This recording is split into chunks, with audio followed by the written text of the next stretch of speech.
Alors, où est mon plumard? On n'a jamais rien vu d'aussi scandaleux.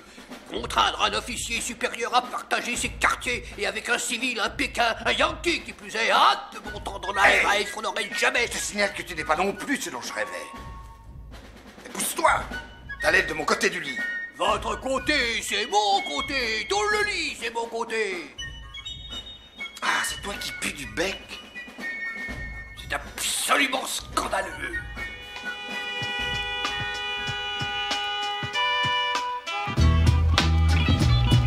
Horror has a face.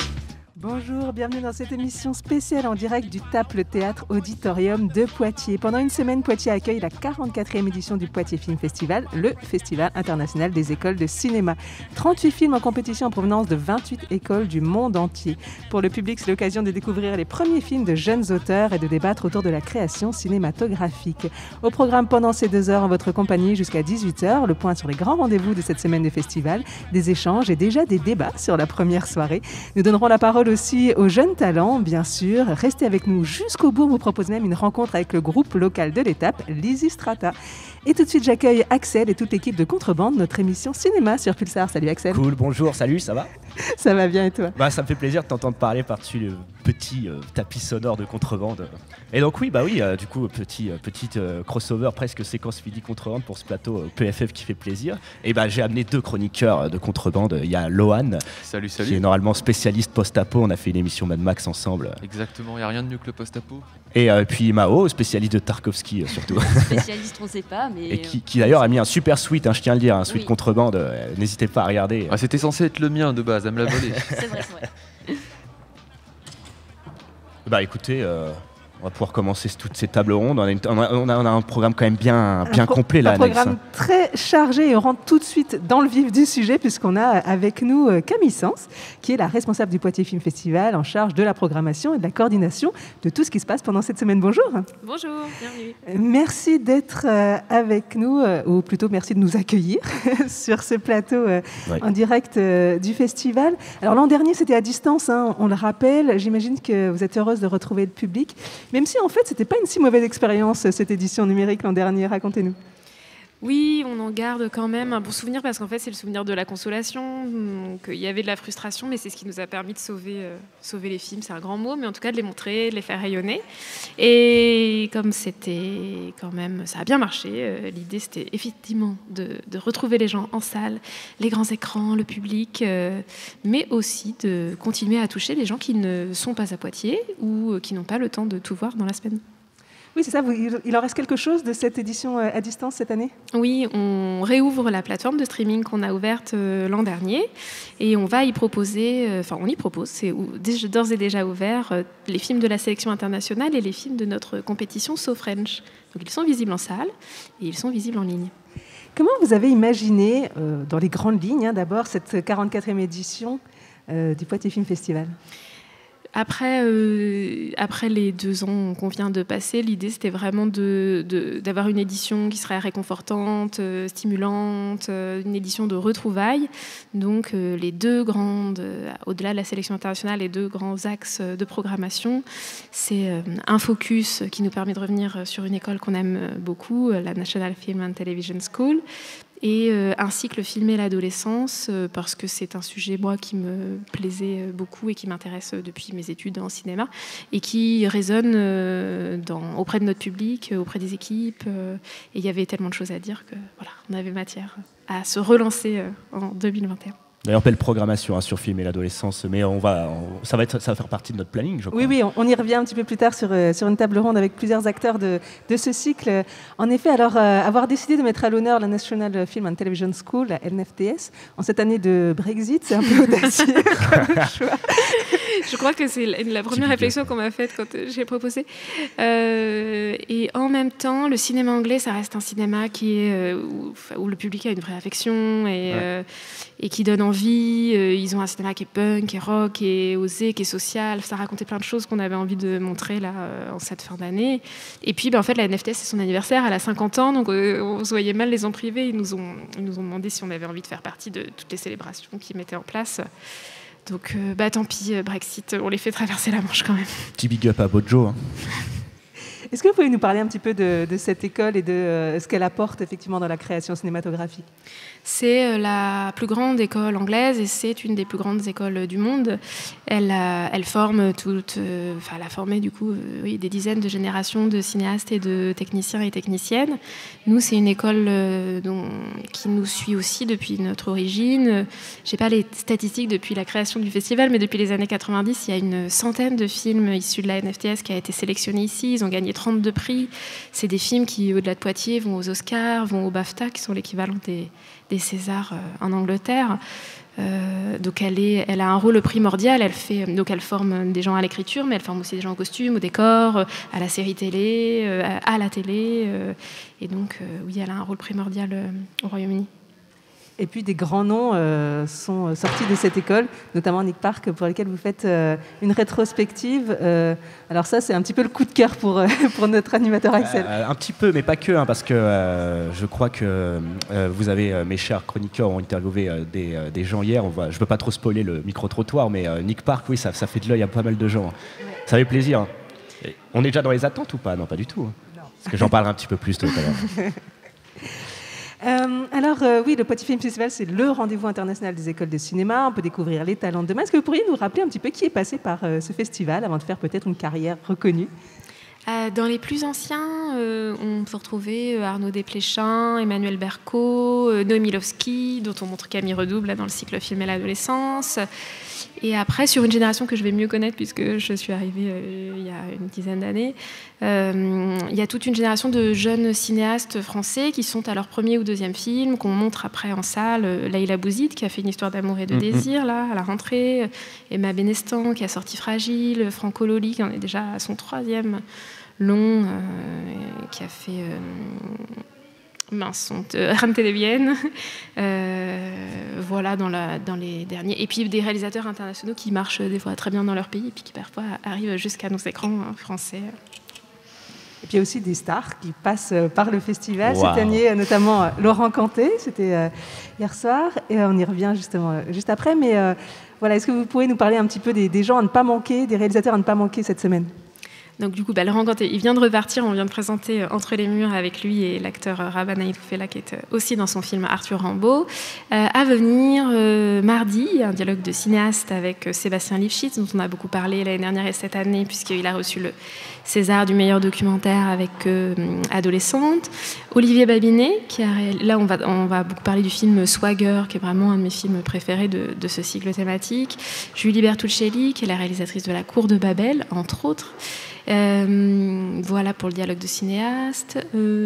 Fabien Gorjard, qui va faire la clôture du festival, qui est metteur en scène et réalisateur, qui a fait un film absolument bouleversant avec Mélanie Thierry, qui s'appelle La vraie famille. Voilà peut-être pour nos rendez-vous VIP. Et puis Lizzy Strata, peut-être ce soir, le ciné-concert. Mais je crois que vous allez peut-être en reparler. T'as vu, oui. On se tease. On se tease tout le long. Lizzy Strata, oui, c'est pour... ils seront là en fin d'émission. Alors, vous avez reçu 1100 courts-métrages, je crois. Cette année, c'est énorme. Vous en avez sélectionné 38. Alors, comment on passe de 1100 à 38 ? C'est un travail de forçat. Oui. Et 1100, ça impressionne toujours les gens, mais normalement, les années sont plutôt à 1005. Là, il y a quand même un petit effet Covid où il y a plein de pays où il a été difficile de produire depuis 2 ans. Comment on passe de 1100 à 38 ? On s'enferme beaucoup, volets fermés l'été, et on est 15. Je travaille avec un comité de sélection qui est composé de professionnels du cinéma. Chaque film est vu 2 à 3 fois minimum. Et on se réunit toutes les 2-3 semaines pour en débattre et petit à petit écrémer comme ça, jusqu'à arriver à une présélection de 100 films. Et là, nous 15, on voit les 100 films et on débat. Et justement, est-ce que la pandémie a eu un effet sur certains des films qui, à mon avis, ont été produits, je pense, vous sélectionnez sur 1 ou 2 ans de production, je crois. Est-ce que le Covid a eu son petit impact sur non seulement le fond, mais aussi la forme des films ? Oui, tout à fait. Sur le fond, on a vu arriver des films de confinement, beaucoup de films asiatiques, Chine et Corée du Sud. On n'en a pas retenu pour autant, mais on a un film croate qui parle effectivement de ce que c'est que de se retrouver d'un coup isolé avec une personne qu'on aime peut-être plus autant qu'avant. Mais sinon, ce qu'on voit, oui, sur la forme, c'est qu'en fait, des gens qui se sont retrouvés isolés ont imaginé de faire leurs films autrement. Donc on voit des films qui étaient en prise de vue réelle, qui sont finalement dont des parties sont tournées en animation, et les gens ont fait avec les moyens du bord, chez eux. Et ça, on l'a beaucoup vu. Et ça s'est tari, en fait, puisque du coup, les tournages ont été réautorisés et tout ça. Donc ça correspond vraiment, moi, je dirais, à une fin 2020, début 2021. En tout cas, on remerciera jamais assez le Poitiers Film Festival de passer... Bon, moi, c'est une des particularités de ce festival, et à chaque fois que vous avez des réalisateurs invités, c'est ce qu'ils disent. C'est rare d'avoir des festivals qui mettent en avant des courts-métrages, surtout sortis d'école. Et là, on peut s'en manger vraiment toute la journée et tout. Et moi, ça fait partie des choses, je trouve, les plus stimulantes sur ce festival. Merci, tant mieux. Alors, est-ce que vous avez une petite intuition sur les talents de demain là, dans ceux qui sont présélectionnés, des réalisateurs que vous avez déjà repérés? Alors, c'est difficile. C'est difficile parce qu'en plus, je suis pas à la bonne place. Et puis, ça arrive lundi, les pauvres. Non, mais oui, évidemment. En plus, on est plusieurs dans le comité, on peut pas adorer tous les films. Moi, parce que j'ai une vraie affection pour les films sud-américains, je vais avoir tendance à avoir des chouchous du côté des films qui sont plutôt brésiliens, argentins. Et donc, oui, je sens très fort la réalisatrice brésilienne qui a fait un film qui s'appelle Cheu de Agosto et qui est en sélection internationale et qu'on accompagne sur les ateliers tremplins, la Jump-In, qui sont ce qu'on fait dans les sous-sols pendant tout le festival, et qui prépare son long-métrage, qui reprend la trame de ce court-métrage qui est magnifique, qui se passe au moment où l'Amazonie est en train de brûler. Il se passe des choses à l'intérieur d'elle et dans sa ville à voir, absolument. Et puis plein d'autres. Enfin, oui, c'est difficile d'en choisir un parce qu'il y en a vraiment beaucoup que j'aime, mais voilà. Si en même temps, le choix doit être difficile parce qu'on le précise, dans ces courts-métrages, il y a autant de fiction, mais aussi il y a du documentaire et de l'animation beaucoup, et de l'expérimental aussi. Oui, c'est ça, il y en a vraiment pour tous les goûts, et puis c'est difficile d'en ressortir un. Et en fait, les jurys, c'est ce qu'ils disent chaque année, c'est quand très difficile de donner un prix, même 2 prix, même du coup, le jury va en donner 4. Il faut écrémer. En fait, c'est beaucoup plus dur, même que pour nous, le comité de sélection l'été, de resserrer encore plus. Et mis à part le Covid, est-ce qu'il y a d'autres thématiques qui ressortent plus fortes qu'avant ou des façons de faire qui sont différentes encore cette année ? Oui, ce qu'on peut observer, c'est que... et ça, c'est pas nouveau. Vraiment, les thématiques qui les intéressent, parce que c'est des jeunes cinéastes qui ont entre 20 et 25 ans. C'est les questions qui abordent l'adolescence. On en revient finalement toujours là. Parce qu'elle n'est pas loin derrière eux. Ils ont des choses à dire sur ce qu'ils ont traversé. La famille, en règle générale, le rapport aux parents. Donc, il y a aussi beaucoup de films sur l'enfance. Et ce qui est nouveau, mais je dirais qu'il y a une tendance de 4-5 ans, c'est que les frontières entre les genres, elles s'abolissent de plus en plus. C'est-à-dire que ça existe rarement maintenant, les documentaires qui ne font que du documentaire. Il y a toujours une petite embardée vers la fiction. Et à l'inverse, il y a beaucoup de fictions qui mettent un pied dans le documentaire. Donc quelque chose qui travaille l'hybridité dans la façon dont ils écrivent leurs histoires. Donc les frontières se limitent, autant nos frontières à nous se limitent, et on voit que les frontières de la communication aussi se limitent, enfin se fracturent. C'est cool. Et une dernière question, peut-être Camille Sens, sur tout ce qui se passe et qui n'est pas public, parce qu'il y a toute une partie aussi formation, accueil de ces jeunes cinéastes qui se fait en sous-sol. Oui. Ce qui ne se voit pas, c'est tout ce qui est séance scolaire, et on en a beaucoup, ils sont des milliers à voir des films pendant une semaine. Ici et dans la région, et dans les sous-sols, donc 2 ateliers professionnels, un à l'échelle régionale qui s'appelle Talent en cours et un à l'échelle internationale qui s'appelle Jump-In. Là, l'idée du Poitiers Film Festival, c'est d'accompagner ces jeunes talents, donc pour Talent en cours dans l'écriture d'un premier court-métrage. On travaille avec 2 autres festivals de la région, à Brive et à Bordeaux. Et sur Jump-In, c'est des réalisateurs de la sélection internationale qu'on accompagne dans le développement d'un premier long-métrage. L'idée, c'est de leur donner aussi des clés et de leur dire à quelle porte ils peuvent frapper pour poursuivre dans cette voie, intégrer le marché professionnel à la sortie de l'école. Merci beaucoup Camille Sens. Si vous voulez, vous pouvez rester avec nous puisque nos chroniqueurs vont parler un petit peu de leurs attentes vis-à-vis du festival. Et puis la sélection musicale a été préparée par Axel, si tu veux introduire notre premier morceau. Premier morceau, ah oui, alors en fait j'ai fait un petit choix un peu tiré par les cheveux, mais bon c'est pas grave, on est là pour ça un petit peu aussi, tirer ses cheveux. J'ai vu qu'il y avait un petit court-métrage dans le cadre des ciné-clubs Sandwich qui s'appelle For Elsie de David Winston, tourné en 2012. Donc David Winston, lui qui vient de l'université de Westminster au Royaume-Uni. Donc l'histoire, en fait, il y a dans ce court-métrage, ça raconte l'histoire d'une jeune femme qui donne des leçons de piano et doit apprendre à la fille d'un mafieux russe à jouer la lettre à Élise en une journée. Je me suis dit on va passer la lettre à Élise, mais moi j'avais envie de passer un peu d'Ennio Morricone, donc du coup on va écouter une variation de la lettre à Élise par Ennio Morricone qui s'appelle The Verdict. Et bon, les cinéphiles se souviendront du début d'Inglourious Basterds, voilà, tiré par les cheveux, mais bon, ça fait plaisir.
Tu sens les frissons là ou pas, Lohan? Ça te rappelle nos émissions Tarantino? Non, t'étais pas encore là, toi? Non, j'étais pas encore là, non. Bon, en tout cas, c'est cool. On va passer aux attentes du festival. Ça fait plaisir d'avoir écouté Ennio Morricone parce que tout à l'heure, on va s'écouter une interview que j'avais faite de Marc Marder au Poitiers Film Festival en 2019 ou 2020, je ne sais plus. 2019. Merci Elodie. Et donc du coup, il est assez fan bah, lui, il va citer un petit peu du Bernard Herrmann, du Ennio Morricone. Encore un teasing. Bon bref, on s'égare. Lohan, en tout cas, Mao. Et puis bah, Elodie, vu que tu es avec nous, on va en profiter. On va parler de nos attentes du festival. Parce que le festival est très complet, ça on l'a dit. Et du coup, j'ai envie d'avoir vos avis, surtout que vous, le Mao et Lohan, vous êtes un petit peu au cœur du festival là aussi. Un peu en ce moment, ouais. On est un peu au plein milieu de tout. Du coup, on peut voir pas mal de choses quand même. Ouais, on n'a pas le temps de tout voir malheureusement. Oui, c'est vrai. Allez, qui veut commencer? On donne honneur à Mao parce qu'elle a un joli pull. Profitez-en, les pulls. Regardez les passants, achetez-en. On est là pour ça. Moi, ce que j'attends le plus de festival, mais c'est ce que j'attends le plus dans chaque Poitiers Film Festival, c'est les courts-métrages en fait. Parce que j'aime trop voir plein de courts-métrages différents, de plein de milieux différents, de plein de genres différents. Ouais. Et en plus, c'est des sessions de 3-4 courts-métrages en général. Et on s'en prend plein la vue. Mais un peu, juste on découvre ce qui se fait ailleurs. Ouais. Et ça ouvre des portes et je trouve ça vraiment cool. C'est ce que je préfère le plus. T'as une nationalité de prédilection en termes de court-métrage? Peut-être Corée du Sud, te connaissant, non? Non, même pas.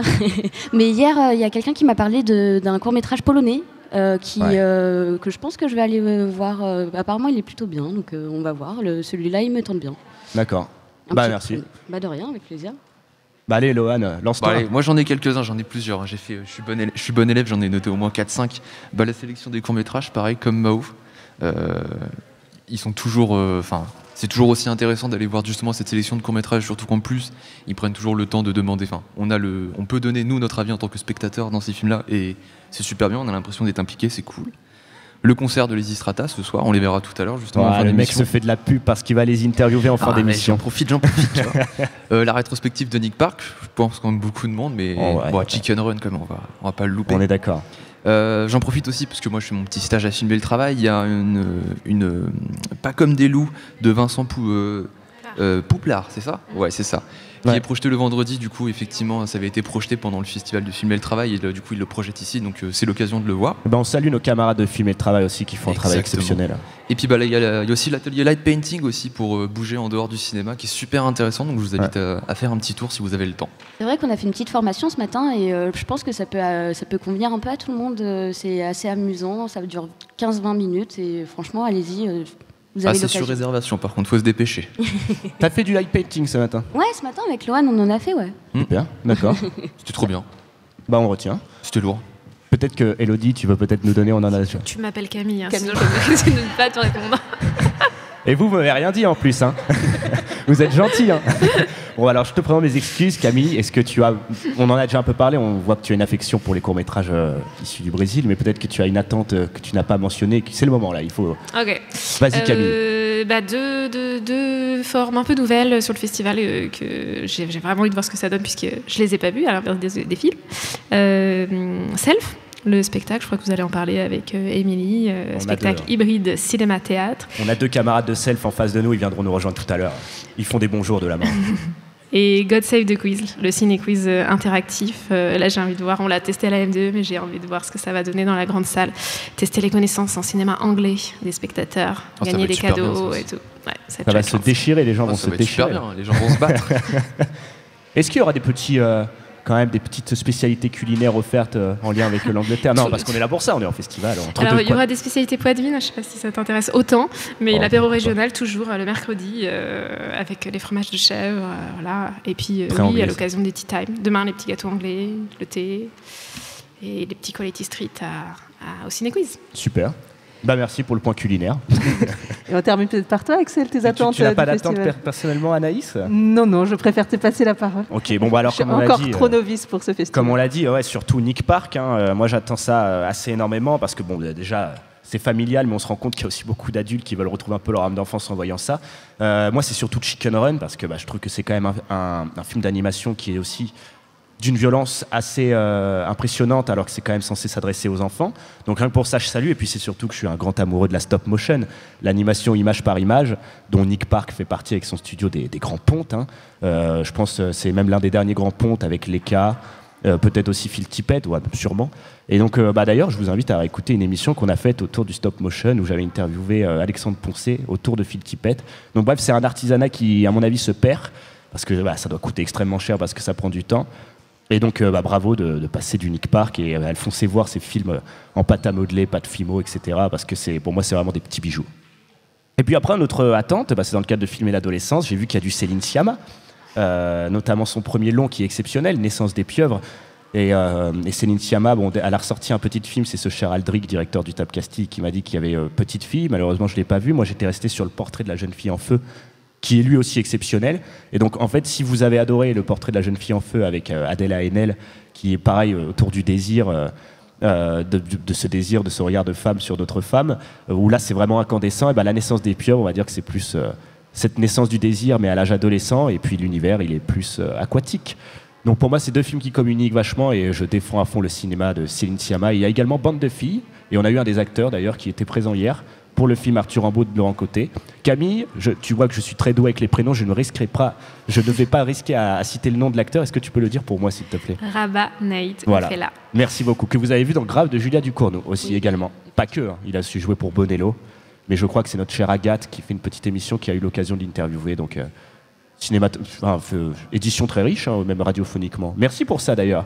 Vous avez mis de la radio. De la radio au cinéma. J'aurais pas dit mieux. Voilà.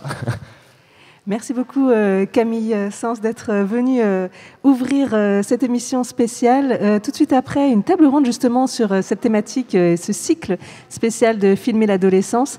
Mais tout de suite, on continue en musique. Ouais. Alors j'ai choisi en deuxième musique, cette fois une musique qui est tirée du film Haut et Fort de Nabil Ayouch, qui va être diffusé en projection en avant-première. Donc ça parle d'un ancien rappeur qui est engagé dans le centre culturel d'un quartier populaire de Casablanca. Donc voilà, c'est un film qui va parler d'un mélange du poids de certaines traditions, de jeunes qui veulent vivre leur passion et en même temps s'exprimer à travers une culture qui nous parle bien sûr, le hip-hop. Donc voilà, hip-hop de Casablanca, en plus des femmes qui font du hip-hop, on adore, donc écoutez, à tout de suite.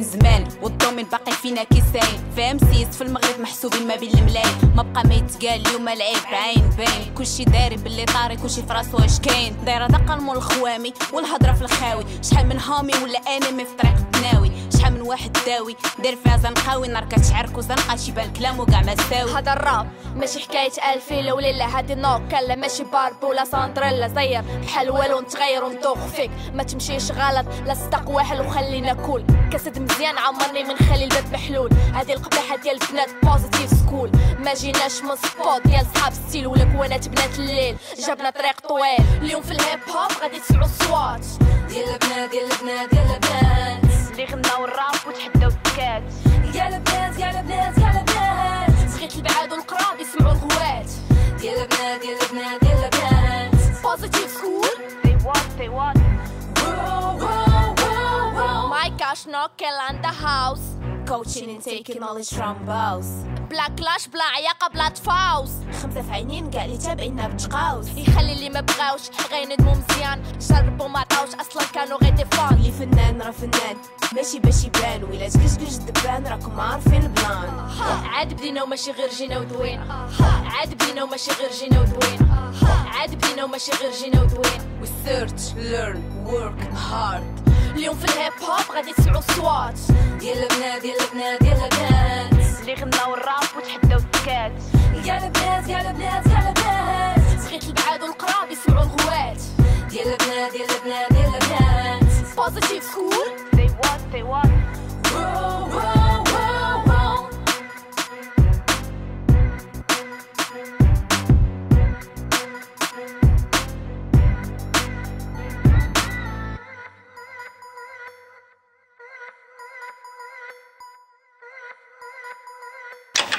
À quoi tu penses? Il est vrai qu'il existe des disques. Oui, vous pouvez essayer. Ah, les étoiles en plus. Ah ouais? Sans doute, mais lesquels? Ouais, c'était bon ça, ce petit rap de Casablanca là. Moi j'apprécie beaucoup. Hein. En tout cas, haut et fort, alors je rectifie un peu, il est à l'affiche, donc à mon avis sûrement, très certainement au Tap Castille. Hein. Donc les amis Poitvin, à les places d'armes, foncez voir le Tap Castille, on soutient le cinéma en salle, il n'y a pas que le virtuel, n'oubliez pas. Et donc on va passer tout de suite à notre petite table ronde. Table ronde filmer l'adolescent. Je te laisse présenter ça, Anaïs.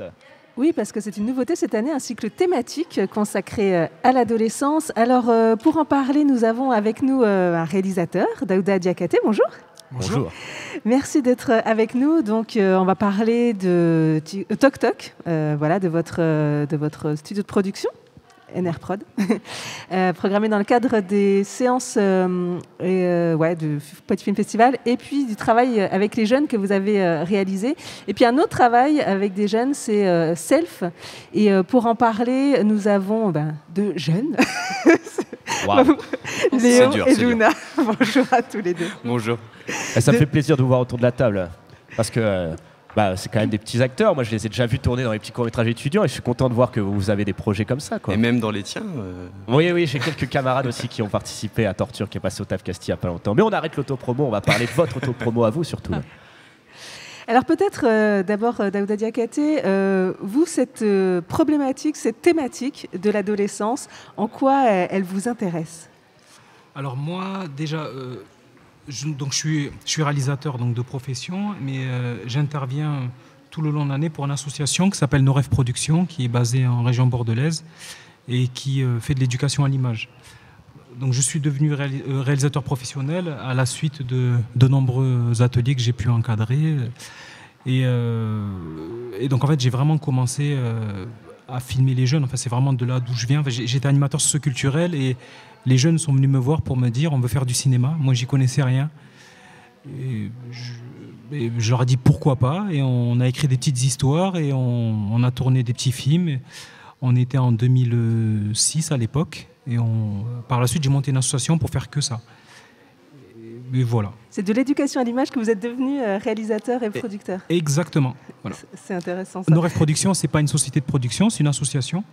Donc je ne produis pas en fait, on est une association qui est accompagnée par la région, par d'autres collectivités, le département de la Gironde, et on propose des ateliers d'éducation à l'image sur tout le territoire, essentiellement girondin. Et quel est ce rapport entre les adolescents et le cinéma ? Quel est leur rapport aujourd'hui au cinéma ? Déjà, les adolescents, les jeunes sont de grands consommateurs de cinéma, en tout cas d'audiovisuel, que ce soit... du téléfilm, du clip, du cinéma, enfin voilà, c'est vraiment... le rapport à l'image, il est très très fort. Ça s'est encore plus développé avec l'arrivée des réseaux sociaux et certaines applications qui permettent voilà, de créer du contenu. Donc déjà, les jeunes, ils n'ont pas besoin de nous pour pouvoir voilà, pratiquer la création audiovisuelle ou autre. Et après, nous, l'idée, c'est... Comment on passe de la consommation à la pratique en poussant un peu le travail d'écriture, en poussant le travail de jeu, en poussant un peu le travail de mise en scène.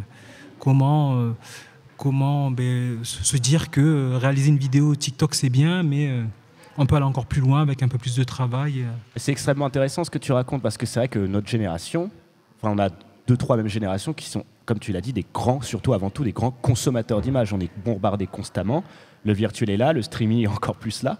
Et donc, du coup, oui, moi, c'est vrai que j'y pensais pas, mais que ce soit du TikTok, voire du clip, voire des réels sur les réseaux sociaux, on a énormément aujourd'hui de formats d'images qui vont du très, très, très, très court à voire plus long. Et c'est surtout, en fait, la grande différence avec pas mal de mes camarades quinquagénaires, c'est qu'ils me disent aujourd'hui, si vous voulez faire un film, vous prenez votre smartphone, vous avez le son et l'image. Donc, je pense que c'est un peu... C'est un peu ce petit pas en avant que tu essayes de faire transmettre aux jeunes, non ? Mais en fait, c'est vrai que l'arrivée de YouTube, je ne sais pas si je peux les citer, allez, vas-y, c'est bon, c'est pas grave. A vraiment changé la donne. C'est-à-dire que nous, on regardait l'arrivée de YouTube et des smartphones qui arrivaient dans un second temps, mais nous, on regardait du contenu à la télé, du clip à la télé. On imagine. Voilà, mais c'est vrai que YouTube a vraiment rendu le truc accessible, c'est-à-dire qu'on pouvait créer du contenu, le mettre directement en ligne. Donc aujourd'hui, c'est beaucoup plus simple de se dire, voilà, on peut créer du contenu. Ouais. Donc maintenant... on n'a plus besoin d'acheter des cassettes. Ah oui, voilà, non, c'est ça maintenant. Et puis même, en vrai, un réflexe photo, tu peux trouver un réflexe photo à 200 € qui va filmer en HD et qui va te permettre voilà, de faire des choses. Donc il y a vraiment, c'est vraiment devenu accessible. Donc maintenant, la question, c'est OK, c'est accessible, mais... qu'est-ce qu'on fait en fait avec ça parce que c'est accessible, mais ça suffit pas. Donc comment on peut déjà avoir un regard critique sur sur tout ça et comment on peut pousser le délire pour aller dans du qualitatif. Ouais, d'ailleurs, qu'est-ce qu'on fait avec ça? Peut-être que Léo, il a peut-être une piste de réponse. Parce que Non, Léo, j'avais une question. Est-ce que tu essayes aussi d'ouvrir le pas vers l'artisanat cinématographique, c'est-à-dire la technique de la caméra, du plan, une sensibilisation à ça avec ces jeunes? Bien sûr. En fait, nos ateliers sont assez complets, c'est-à-dire qu'on est vraiment sur de l'écriture, sur du travail de jeu face caméra et sur de la mise en scène. Parce que les jeunes, en fait, leur envie, elle est différente. Il y en a même qui ont juste envie d'apprendre à prendre le son. Donc, en fait, on est vraiment là pour essayer de répondre à leurs besoins, à leurs attentes. Et on constitue des groupes et on fait des marathons d'écriture et on tourne des petits films sur 2-3 jours. Et après, on a la chance parfois de les projeter, comme on est souvent reçu ici au Poitiers Festival, qui met souvent en lumière notre travail.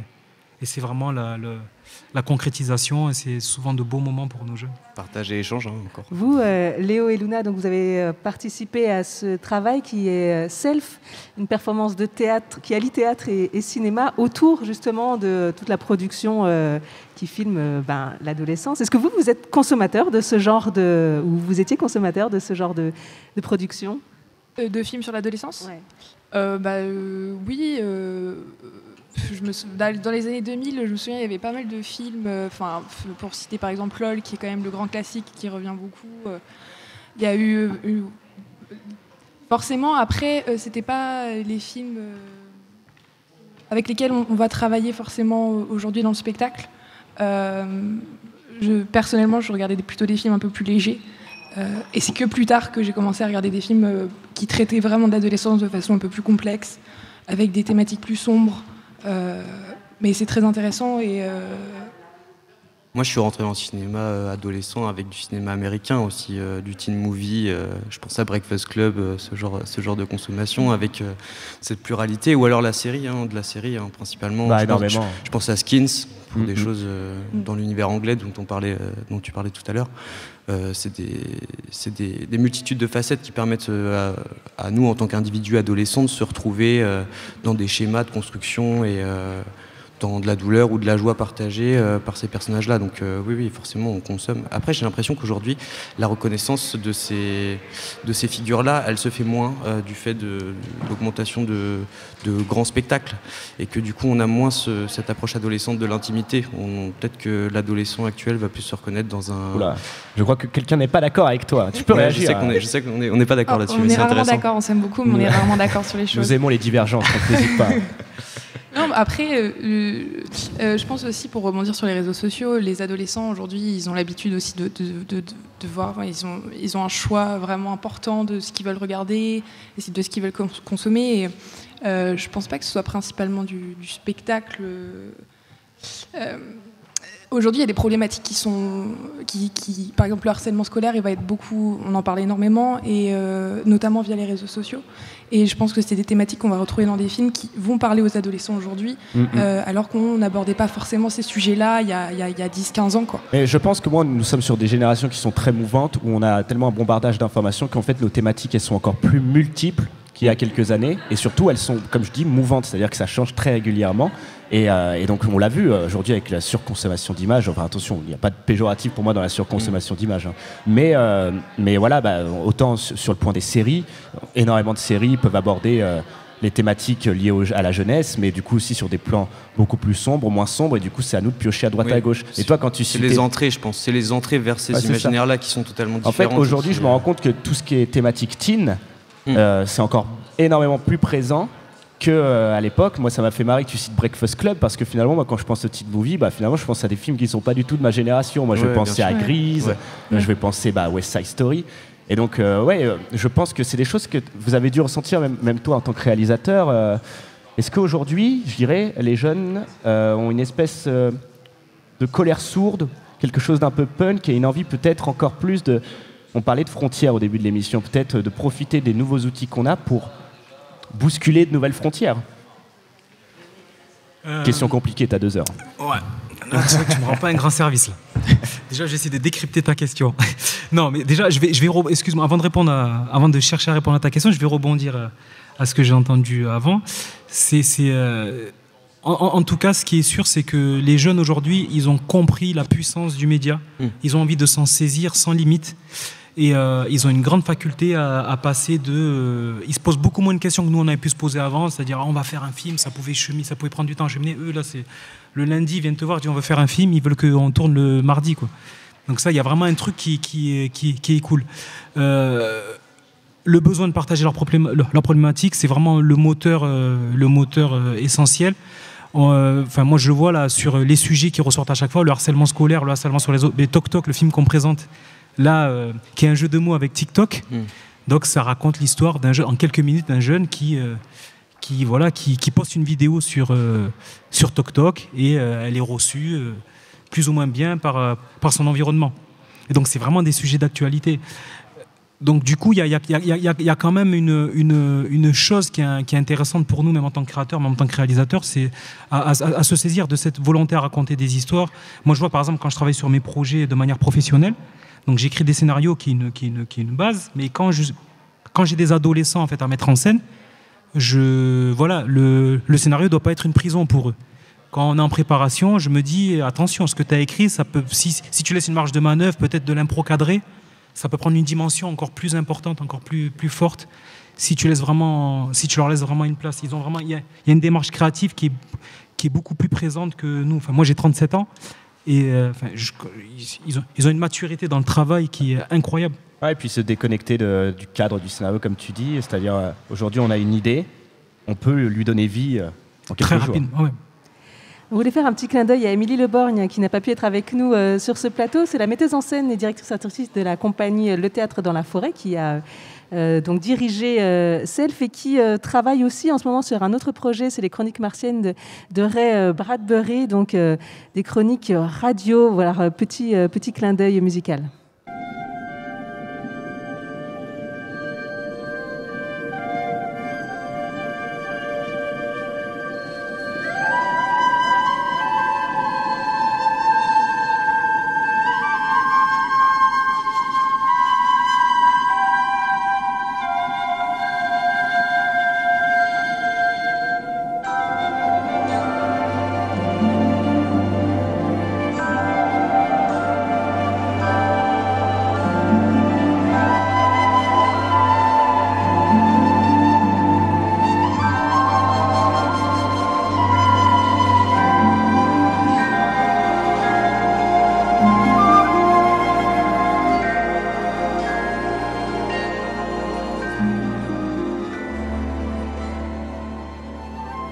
Eh bien écoutez, on vient de s'écouter le très rapide générique d'une adaptation tirée des Chroniques martiennes de Ray Bradbury, sur lesquelles travaille entre autres Émilie Le Borgne. Mais c'était un peu l'occasion pour moi de citer quand même Ray Bradbury, parce que c'est quand même un immense auteur de science-fiction à qui on doit Fahrenheit 451, si je dis pas de bêtises. Attention, j'ai très mauvais avec les chiffres.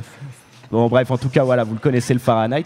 Et j'avais un souvenir d'un critique chez Mad Movie qui s'appelle François Co, qui m'avait dit que pour lui, il imaginait l'avenir où il y aurait un énorme gros bug de toutes les consommations d'images, de tous les films et tout, et que du coup, il imagine un futur en 2070 où les gens devraient se souvenir de leurs films, comme Rambo, Le Seigneur des Anneaux, etc., et les rejouer en pièces de théâtre.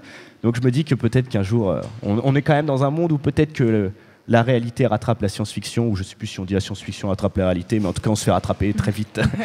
Bon allez, on va parler du projet Self. Oui, le projet Self. Alors j'avais Émilie Le Borgne en ligne tout à l'heure. Elle me disait que vous avez travaillé sur un corpus de films consacrés à l'adolescence et que vous avez essayé de vous les réapproprier. Est-ce que vous pouvez nous parler de ce travail-là et ce qu'il a éveillé en vous ? Alors, ce travail a été déjà, je remercie encore Émilie pour l'opportunité et puis le TAP de nous avoir accueillis, nous élèves du conservatoire, pour expérimenter ça, parce que c'est vrai que c'est toujours assez particulier de passer d'une conception théâtrale dans le corps au cinéma qui va vers des angles beaucoup plus précis. Et donc on a travaillé sur un corpus assez diversifié en ce qui concerne à la fois du coup les incertitudes, les désirs, les oppositions qu'on peut retrouver quand on traverse l'adolescence. Et donc ça passe par du coup Naissance des pieuvres de Siama, ça passe par Les beaux gosses de Raed Satouf. Donc on va dans des univers vraiment différents, des choses un peu plus légères comme des approches plus lourdes. Donc ça a été vraiment hyper riche pour nous, mais très rapide. Le travail de création du spectacle s'est fait sur 5 jours, plus quelques journées de répétition, donc ça a été assez intense. On n'a pas trop eu le temps de réfléchir à à là où on allait, mais on a foncé, et avec une certaine jouissance de retrouver aussi des comportements adolescents. Et ils ont quand même eu le temps de venir faire un plateau radio et de boire 2-3 coupettes de crément. Hein. Grâce au café. Luna, tu veux nous parler de ton expérience à toi, ce que ça a éveillé chez toi de jouer l'ado? C'est quelque chose. Il faut savoir qu'on reprend en fait, on rejoue des scènes de films en fait. Donc c'est pas du tout des textes écrits pour le théâtre, surtout qu'il y a des documentaires parfois, donc on doit rejouer des scènes de documentaires. Donc c'est quelque chose de très très réel où il n'y a pas à se poser 300 questions parce que c'est vraiment des scènes qui ont été faites.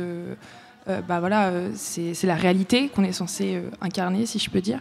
Non, mais c'est quelque chose déjà de très agréable de jouer devant des gens, parce qu'après toute la période qu'on a passée, où nous, élèves de conservatoire, on n'a pas du tout pu jouer, là on a vraiment l'opportunité de jouer, en plus sur la scène du table, donc c'est énorme. Donc outre la pression, c'est assez jouissif, oui, ça rappelle de bons et de mauvais souvenirs aussi, et puis il y a aussi cette parole... notamment pour le documentaire, on n'a pas non plus envie de partir n'importe où parce que c'est des vrais témoignages qui sont donnés. Donc garder une forme de sincérité, pas être dans le cliché permanent qu'on peut avoir de l'adolescent. Donc c'est assez agréable de participer à ce projet. Et le but n'était pas d'aller à l'encontre de l'image cinématographique, mais plutôt de l'alimenter ou de la retranscrire sur le plateau, parce qu'il y a des éléments techniques qu'on a repris. On utilise beaucoup le micro, en gros la prise de son. Comment est-ce que, comme le cinéma met des focus sur certaines thématiques, comment est-ce que nous, sur le plateau, on met des focus sur certaines paroles avec de l'augmentation de prise de parole au micro, avec de la perche, avec des mécaniques de cinéma en fait, et avec un super travail en tout cas d'audiovisuel qui a été réalisé par François Ripoche du coup, qui accompagne aussi Émilie Leborgne là-dedans dans la création audio, l'assemblage de films qui se situe derrière nous, donc ça c'est une vraie chance d'être entouré par une équipe comme ça. Daouda Diakhaté, pour revenir à vous, est-ce qu'il y a des sujets sensibles qui sont très difficiles à aborder avec les ados ou pour lesquels il faut prendre un peu des pincettes?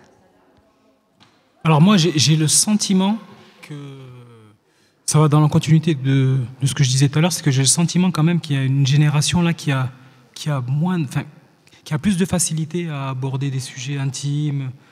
Même j'ai l'impression que c'est une génération qui est plus engagée politiquement, enfin en tout cas qui a une facilité à la prise de parole qui est plus développée que c'était pour ceux de ma génération. Il y a vraiment un truc où le fait qu'ils soient confrontés à plein d'images... Un sentiment d'urgence peut-être, non aussi?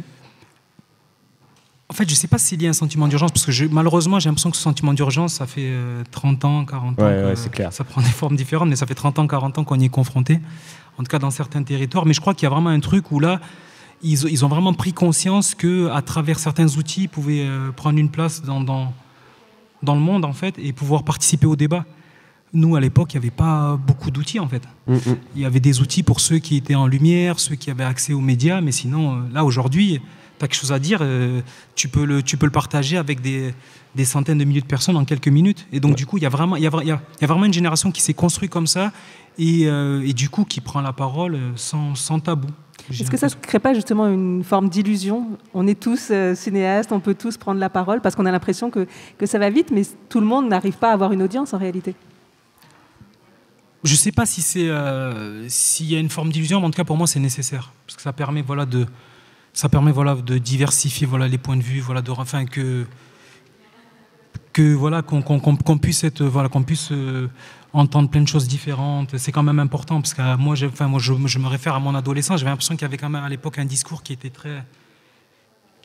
un truc un peu anti-jeune aussi. Hein. Moi déjà je me souviens des années 2000, les polémiques des CPE et tout. Là, on arrive un peu, je ne dirais pas une suprématie de la jeunesse, on en est loin, mais en tout cas, la jeunesse pourrait presque se souder. Ouais. Bien sûr, et c'est intéressant. Je pense que politiquement, c'est intéressant et ça amène des choses qui sont cool, moi, je pense, dans la société d'aujourd'hui. Et on parlait de tabou, est-ce que vous pouvez revenir sur, parce que tu as précisé qu'il y avait quelques scènes, notamment, je pense, peut-être pour la naissance des pieuvres, que vous trouviez, qui réveillaient des choses chez vous. Est-ce que vous pouvez revenir un petit peu là-dessus, sur ce rapport au tabou, comment vous le vivez justement? Est-ce que vous avez cette impression aussi qu'aujourd'hui, la parole se libère plus facilement ou que des choses se réveillent, en tout cas d'un point de vue personnel Concernant les adolescents, il y a toujours énormément de tabous, notamment la sexualité. Le premier tabou, hein, les adolescents n'auraient pas de sexualité, ou on les éduque très très peu. Ça commence tout juste je pense que les jeunes aient vraiment une éducation sexuelle, et ça c'est notamment dû aux réseaux sociaux ou aux séries, principalement, pour citer par exemple Sex Education, hein, qui est voilà. Donc dans la naissance des... Enfin, tous les films au final abordent un peu la sexualité.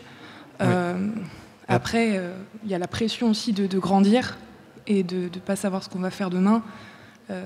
Ça montre un peu tout ça. Moi, j'ai quand même remarqué que dans les films qu'on abordait, notamment les films qui viennent des années 90, il y a un autre rapport aujourd'hui beaucoup plus libérateur en ce qui concerne notamment la sexualité ou même les théologies politiques. Et c'était aussi un travail pour nous de devoir peut-être adapter ce langage-là à nous sur le plateau, de modifier certaines scènes avec une autre lecture plus contemporaine. Voilà. Merci beaucoup à tous les trois d'être passés sur ce plateau. Alors, Self, on le retrouve, c'est mardi, 21h, la pression monte. Exactement, on a hâte de vous y voir. D'ailleurs, j'en profite vite rapidement, dans le Teen Movie, il y a des conférences radiophoniques, les films sur les ados partent-ils aux ados, quelle place pour la diversité dans les Teen Movies, ça s'écrit comment une série pour ados. Il y a mardi 30 novembre, mercredi 1er décembre et jeudi 2 décembre. Voilà, radio et Teen Movie, ça rejoint un peu tout ce qu'on dit. Et puis Toc Toc, on peut le retrouver dans la séance cours d'ici, et ça c'est mercredi. C'est ça. Un grand merci à tous les trois. Oui, merci à vous. Merci à vous. Merci. On passe une petite pause musicale là à nouveau. Eh bien écoutez, j'ai choisi de tirer un soundtrack qui vient du film The Souvenir, c'est pour les crédits de fin. Donc The Souvenir, c'est un long métrage en 2 parties réalisé par Joanna Hogg avec la grande, entre autres, Tilda Swinton. Et c'est un long métrage qui est distribué, produit peut-être, je ne sais plus, mais en tout cas pour l'instant je veux dire distribué, par un studio de cinéma indépendant américain que j'adore, qui s'appelle A24, donc A24, qui a donné bien sûr les Robert Eger, Ari Aster. Donc rien que pour ça, voilà. On va passer petit soundtrack et puis on se retrouve tout à l'heure.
Y a-t-il des limites à la liberté d'expression?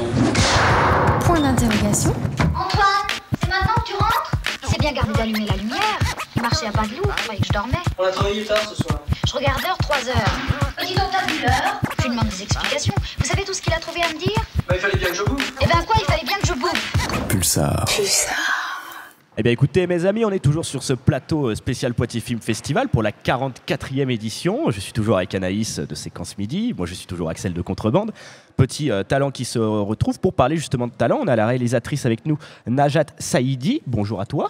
Bonjour. Eh bien, tu vas venir nous parler du dispositif Talent en cours Nouvelle-Aquitaine, un dispositif qui est né d'une volonté d'aider les jeunes adultes qui n'ont pas forcément de formation ni d'expérience particulière dans le cinéma. Et donc, pour vous aider à réaliser un peu vos rêves, vos idées et à comment les rendre réels, en gros. Comment tu t'es retrouvé sur ce dispositif ? Eh bien, j'ai candidaté. C'est bien. En fait, c'était en plusieurs tours. On a envoyé nos pitchs. On a passé un petit entretien. Et puis voilà, ensuite, on a été sélectionné et on a commencé à Bordeaux, au FIFIB. D'accord, donc le Festival du film indépendant de Bordeaux. Ça tombe bien, on a eu aussi un ami bordelais juste avant, comme quoi les frontières, on est là pour les bousculer. Hein. Et est-ce que tu peux nous dire peut-être rapidement de quoi parlait ton petit pitch ? Je suis curieux. Oui. Si on peut l'en dévoiler. Hein, peut-être que... On peut. Alors moi, on avait envoyé 2 histoires, mais donc le scénario que je vais développer, c'est l'histoire de Hilal, une jeune étudiante qui est venue à Paris pour faire ses études et qui est un petit peu paumée, qui se retrouve à une soirée à se disputer avec ses amis et qui se retrouve à errer dans les rues de Paris en plein milieu de la nuit et fait des rencontres. D'accord. Et ben en tout cas, moi je suis très curieux parce que je me dis, est-ce que c'était un scénario que tu as porté depuis longtemps et d'un coup tu as vu le dispositif, tu t'es génial, ou au contraire est-ce que l'idée que tu avais peut-être en toi, tu l'as concrétisée en scénario pour le dispositif ? J'ai développé l'idée. Bien en amont. J'avais l'idée, mais en fait je l'ai vraiment écrite pour Talent en cours. Et voilà, et à chaque étape, en fait, on développe un peu plus notre idée de départ. Et quel est ton rapport à toi au cinéma ? Comment tu arrives maintenant à vouloir développer cette envie ? Alors, moi, c'est un peu... je suis en fait dans une sorte de reconversion, si je puis dire. J'avais une vie avant, j'ai fait des études qui n'ont rien à voir, etc. J'ai travaillé quelques années. Et en fait, j'avais une idée de film, j'avais une idée d'histoire, et je me suis dit qu'en fait, je voulais la voir au cinéma, et donc que c'était ça le bon médium. Donc j'ai commencé à prendre des cours de scénario pour développer ce film-là. Et en fait, je me suis dit que j'allais juste être scénariste. Et puis après, je me suis retrouvée à faire des petits exercices de réalisation. Et là, voilà, maintenant j'ai le virus, donc c'est foutu pour moi. C'est intéressant ça. Tu t'es dit que oui, c'était le médium pour avoir ton idée. Donc tu vois, donc t'es habité par ton truc, c'est génial. Après, moi, je fais de la photo et j'écris aussi plutôt de la littérature. Okay. Et en fait, j'ai juste trouvé dans le cinéma un petit peu l'alliance de tout ce qui me plaît. Et je me sens un peu bête de ne pas y avoir pensé plus tôt. Non, ça arrive quand ça doit arriver. Et donc ton scénario, il fait à peu près combien de pages pour un court-métrage de fiction ? Alors, là, pour le moment, on est en train de travailler le traitement.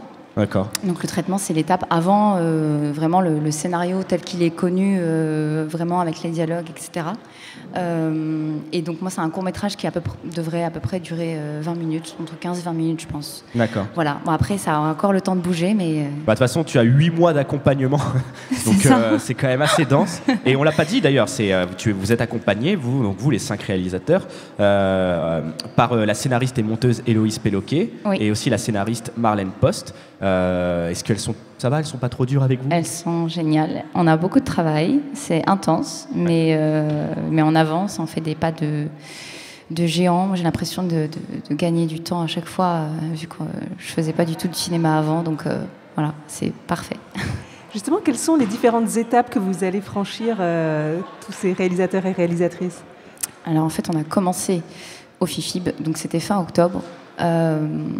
Donc là maintenant c'est à la 2e étape où on est à Poitiers.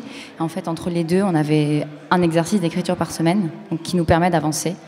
Là on a aussi des rencontres avec tout un tas de professionnels, avec Marlène Post et donc avec Héloïse Péloquet pour avancer sur nos projets.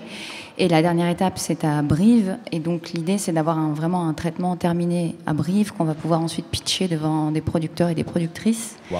Donc en fait entre chaque festival on a du travail pour arriver à la fin des 8 mois avec quelque chose de professionnel, quoi. Voilà.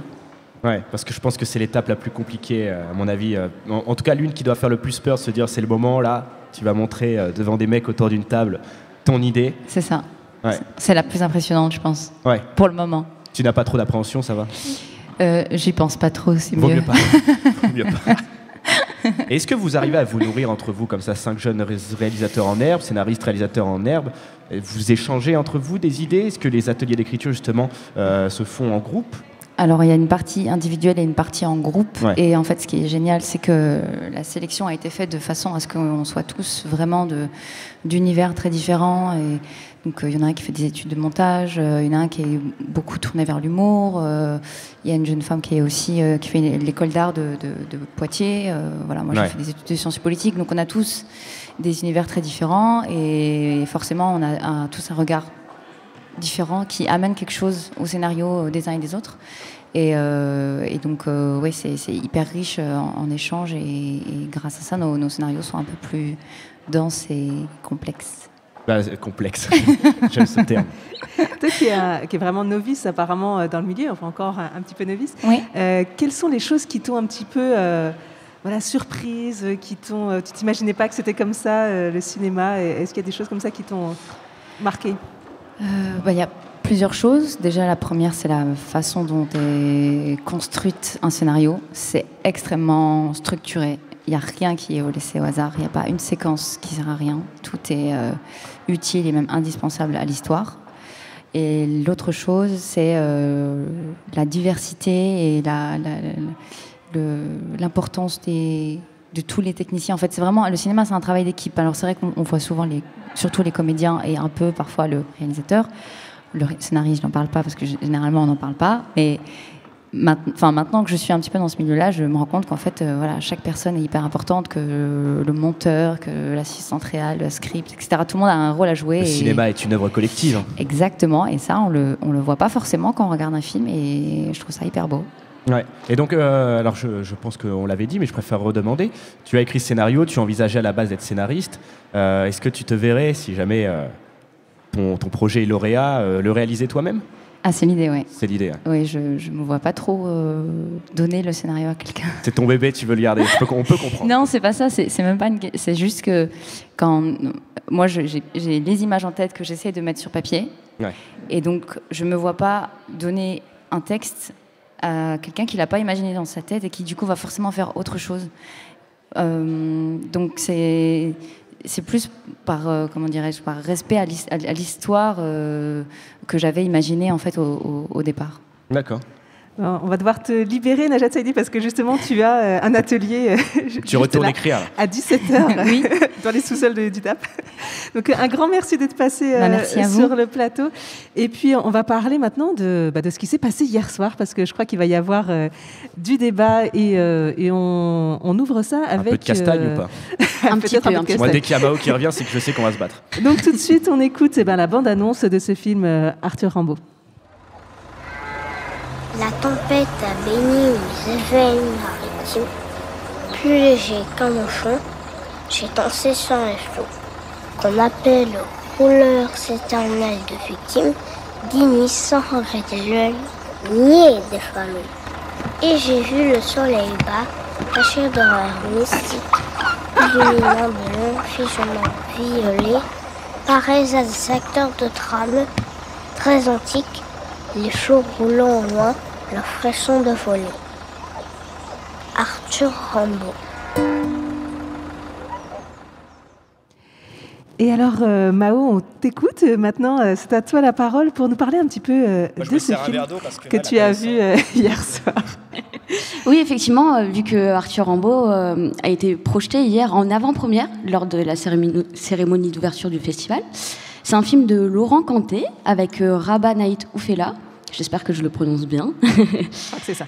Alors, de quoi parle le film ? On suit Karim D, qui est un jeune écrivain devenant célèbre, mais qui a également un pseudonyme sur Internet, en particulier sur Twitter, celui d'Arthur Rimbaud. Le problème, c'est que Arthur Rimbaud, il n'a pas fait les choses super bien dans le passé, puisqu'il a publié plein de tweets homophobes et trop, c'est la question que je me pose, plein de tweets antisémites sur Internet il y a quelques années. Apparemment pas que, aussi grossophobe. Oui, en fait, c'est un package de tout. Hein. Les tweets, ils ressortent de l'ombre lorsque Karim a de plus en plus de notoriété, ce qui pose un peu problème pour tout le monde, que ce soit la maison d'édition, l'entourage de Karim, tout le monde en fait. Voilà le postulat de base qui est somme toute assez cohérent en soi. Et en vrai, j'ai pas du tout aimé le film à cause de plusieurs choses. Fais-moi entendre Mao comme ça. C'est ce que tu m'as demandé. Premièrement, je trouve que le film il a 10 ans de retard visuellement. Je sais que c'est un peu compliqué de filmer les interfaces comme Internet et les réseaux sociaux. Mais Kanté, il a pris le parti de faire un peu popper les tweets à l'écran à côté du personnage. Et en fait, c'était un peu la mode en 2010 avec la série Sherlock, entre autres. Et sauf que c'était il y a 10 ans. Donc ça me gêne un peu parce que ce visuel qui est un peu désuet, ça enlève de la crédibilité aux tweets qui sont partagés. Et je parle même pas des pseudos des gens qui sont dans le film. Et en plus, le contenu des tweets est trop caricatural pour moi. J'ai eu un peu l'impression de voir un cinquantenaire en train d'essayer d'expliquer les enjeux des réseaux sociaux sans que ça fonctionne, parce que j'ai pas la sensation que lui-même les comprend en fait. On salue tous les cinquantenaires qui nous écoutent. Alors je suis désolée pour les cinquantenaires, c'était un exemple. Deuxièmement, je trouve que le jeu d'acteur n'est pas très bon. On sent qu'ils dictent un peu leur ligne de dialogue, et même si je voudrais quand même donner une petite mention spéciale à l'acteur qui joue le petit frère, Bilal Chegrani, qui a été pour moi un peu le seul réellement convaincant. Après, est-ce que la mise en scène mettait réellement en valeur le jeu des acteurs? Non. Voilà. La direction d'acteur n'était pas folle non plus, je trouve. En vrai, je peux pas trop en vouloir aux acteurs parce que chaque personnage en fait est juste là pour leur fonction. C'est la mère, le VTC qui est cool, le meilleur pote qui retourne sa veste. Et ils ont juste cette fonction-là. Ils n'ont pas vraiment de personnalité propre qui commence à de traits de caractère qui sont marqués en fait. En plus, Karim, il est censé être un personnage ambivalent avec 2 facettes, vu qu'il a deux noms. Et il a fait ses tweets au 3e degré, comme il le dit à un moment dans le film. Mais pour moi, ça justifie pas les propos extrêmes qu'il dit, en fait. Et ça le met à aucun moment en position de victime. Parce que c'est pas parce que c'est du 3e degré et qu'on sait que c'est le cas que ça rend la personne meilleure. Pour terminer, vite fait, le rythme n'est pas bon. Les plans sont coupés un peu courts, ce qui laisse pas assez de temps et d'espace. Le tout s'enchaîne un peu sans transition et on ne comprend pas pourquoi on passe d'une scène à l'autre. Il n'y a pas vraiment de lien entre tous les plans. Et en fait, tous ces points font que j'ai pas ressenti d'empathie envers aucun personnage, en fait. Et du coup, je trouve qu'on loupe un peu le propos initial du film, qui est le danger des réseaux sociaux, mais aussi le pouvoir des mots et l'influence qu'ils peuvent avoir malgré le temps qui passe, parce que les tweets d'Arthur Rimbaud, c'était 4 ans auparavant, si mes souvenirs sont bons. Et on loupe un peu ce sujet-là et on se retrouve face à un personnage qui fuit littéralement, qui n'assume pas et qui ne prend pas ses responsabilités. Et moi, ça m'a beaucoup dérangé. Je tiens, juste pour terminer, à préciser que globalement, il a été apprécié hier par les spectateurs, le film, et que je suis un peu à contre-courant de ça. C'est ce qu'on va pouvoir voir. Mais moi, j'apprécie les contre-courants, justement. On va écouter justement tout de suite les propos que vous avez pu recueillir juste après la séance d'ouverture hier soir. On sort de Arthur Rimbaud et ça a été une belle expérience. Un super film. Pour nous deux. Ouais. C'est un film qui ose, c'est un film qui a du courage et c'est un film qui ose dire je ne sais pas. Et on se retrouve vraiment dans cette situation. C'est beau ce que c'est. C'est un film qui va rester en tête, je pense, à un moment et qui vaut vraiment le coup, qui est une belle surprise. Ouais. C'est un film qui est très bien mis en scène, qui tient bien tout du long. Ça reste riche, ouais. Non, bonne séance. Moi, le film, j'ai beaucoup aimé. Il y a plein de ficelles à tirer, plein de thématiques, que ce soit la vie sur les réseaux sociaux, qui est une vraie vie. Et bref, ça m'évoquait plein de choses. Je trouvais ça très bien. Voilà. Alors moi, j'ai pas du tout aimé le film. Pourquoi ? Parce que j'ai trouvé que le propos était hyper ambigu, en fait, dans cette position. Déjà, la bande-annonce m'avait pas convaincu. Parce que moi, personnellement, voir un film sur la cancel culture, je pensais, ça allait pas m'intéresser. Au final, c'est pas le sujet du film, et heureusement, donc point positif quand même. En fait, le propos du film, c'est les réseaux sociaux, et pas vraiment, en fait, les propos condamnables et le rôle médiatique et public qu'a un écrivain. Et voilà, je trouve que c'est dommage. C'est la première fois que je découvre ce festival. Je viens d'arriver à Poitiers, donc découvrir des trucs, quoi. C'est vrai que les films d'école, c'est intéressant parce que c'est l'occasion de découvrir plein de regards nouveaux et c'est chouette de découvrir des peut-être futurs auteurs, quoi. Je vais essayer de faire quelques séances en famille. J'ai hâte aussi de revoir les classiques de Nick Park. Moi, je vais courir en salle pour voir Chicken Run sur grand écran et pas sur ma télé quand j'avais 6 ans. Moi, j'espère trouver un festival festif. J'espère rencontrer des gens, faire la fête. Voir des films beaucoup aussi, beaucoup surtout. En faisant la fête, voir les films après avoir fait la fête. Rencontrer des gens sympas. Ouais, il faut que ce soit festif. J'ai pas envie qu'on soit juste pour avoir des films et puis s'asseoir dans des canapés et puis parler des films qu'on vient de voir. Bah, en tout cas, bravo Lohan et Mao bien sûr d'avoir réussi à choper deux, des gens entre 2-3 verres de crément. On sait que c'est pas tout le temps évident. Et oui, qu'on voit heureusement que tu as eu un avis un peu divergent parce qu'on voit que globalement le film a fait presque, je dirais pas l'unanimité parce qu'on n'a pas eu non plus, on a quoi 5-6 personnes, mais des 5-6 personnes que vous avez interviewées, la plupart a apprécié. Je tiens d'ailleurs à passer une petite case dédiée à Noal et Baptiste qui sont eux du projet. De l'appel à projet du CNC, si je dis pas de bêtises. Ouais, c'est ça, ouais. Et de un, parce qu'ils sont très sympathiques, nos amis parisiens, mais en tout cas, je ne suis pas du tout d'accord avec eux. Et puis, je crois qu'on va pouvoir en discuter, là. On va dériver un peu sur cette soirée d'ouverture. Bon, Mao, tu as assez parlé, mais Lohan.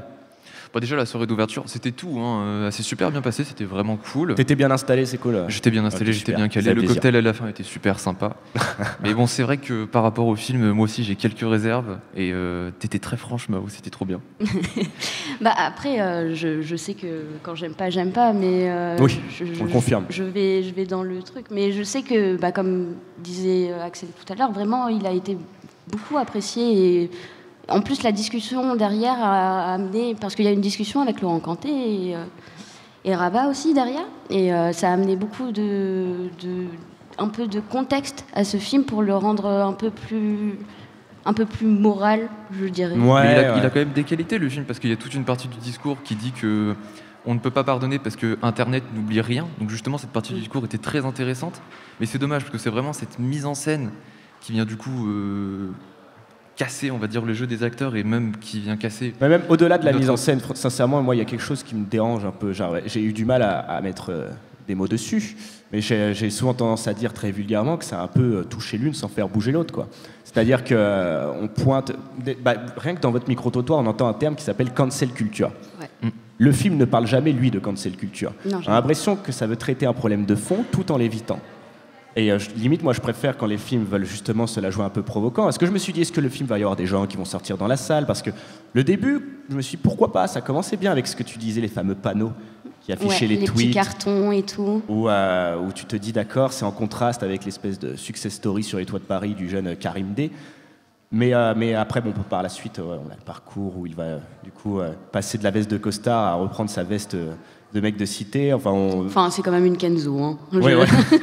C'est le point Cordula de Mao, super. Et donc du coup, moi je me suis dit, on réfléchissait à ça, mais bon, nous après on pensait, imagine si Gaspard Noé qui avait traité un truc comme ça. Nous on aurait voulu presque que ça aille plus loin, que le mec se fasse détruire par des fachos. Je m'attendais à ce que ça, que ça monte un peu. Il y avait toute cette attente, on attendait qu'il se passe quelque chose et au final les scènes étaient très répétitives. Je pense que dire des mots sans assumer ces mots par derrière, finalement c'est comme tourner autour du pot et ne rien dire. Moi j'avais le désagréable sentiment en fait de revoir la même scène 6, 7 fois et j'étais dans l'attente de quelque chose au final. Mais bon, après je me suis aussi posé la question, vu qu'on voit des termes comme islamo-gauchisme, cette notion de tribunal médiatique qui sont des choses quand même très actuelles. Je me suis dit, est-ce que le film, je ne sais plus quand est arrivé le fait divers qui est arrivé à un réel écrivain, est-ce que ce sont des thèmes qui se sont rajoutés ensuite pendant le tournage ou pendant l'écriture du scénario? En tout cas, il y a une volonté de rapprocher le film à l'actualité, mais je trouve que finalement, il se plante à un moment donné. Il ne comprend pas le bordel que peut être un réseau social. Oui, puis aussi toute la partie qui peut être beau derrière les réseaux sociaux. Il y avait une partie justement de quelqu'un qui disait ça pendant le micro-trottoir hier, qu'une partie de Twitter avait été vraiment très belle. Il n'y avait pas que du négatif dans Twitter, qu'il y avait effectivement une partie fachosphère et tout, mais qu'il y avait aussi justement du très bon et des gens qui arrivaient enfin à s'exprimer sur une plateforme. Je pense notamment aux communautés LGBT et plein d'autres choses. Donc, j'ai très apprécié par contre la remarque d'une personne dans la salle qui a réagi, qui a questionné le réalisateur lors du question-réponse, et qui a réussi à peu près à mettre des mots sur cette petite gêne qu'on avait, où par exemple elle avait pris comme exemple lorsque le personnage Karim D déclare mes phrases de son alter ego Arthur Rimbaud, qui se voulait un alter ego provoquant, etc., sortaient beaucoup plus évidemment lorsqu'il s'agissait des juifs. Mais elle reprochait pas cette phrase forcément, mais le fait qu'on puisse pointer un truc comme ça sans réellement ensuite réagir par derrière.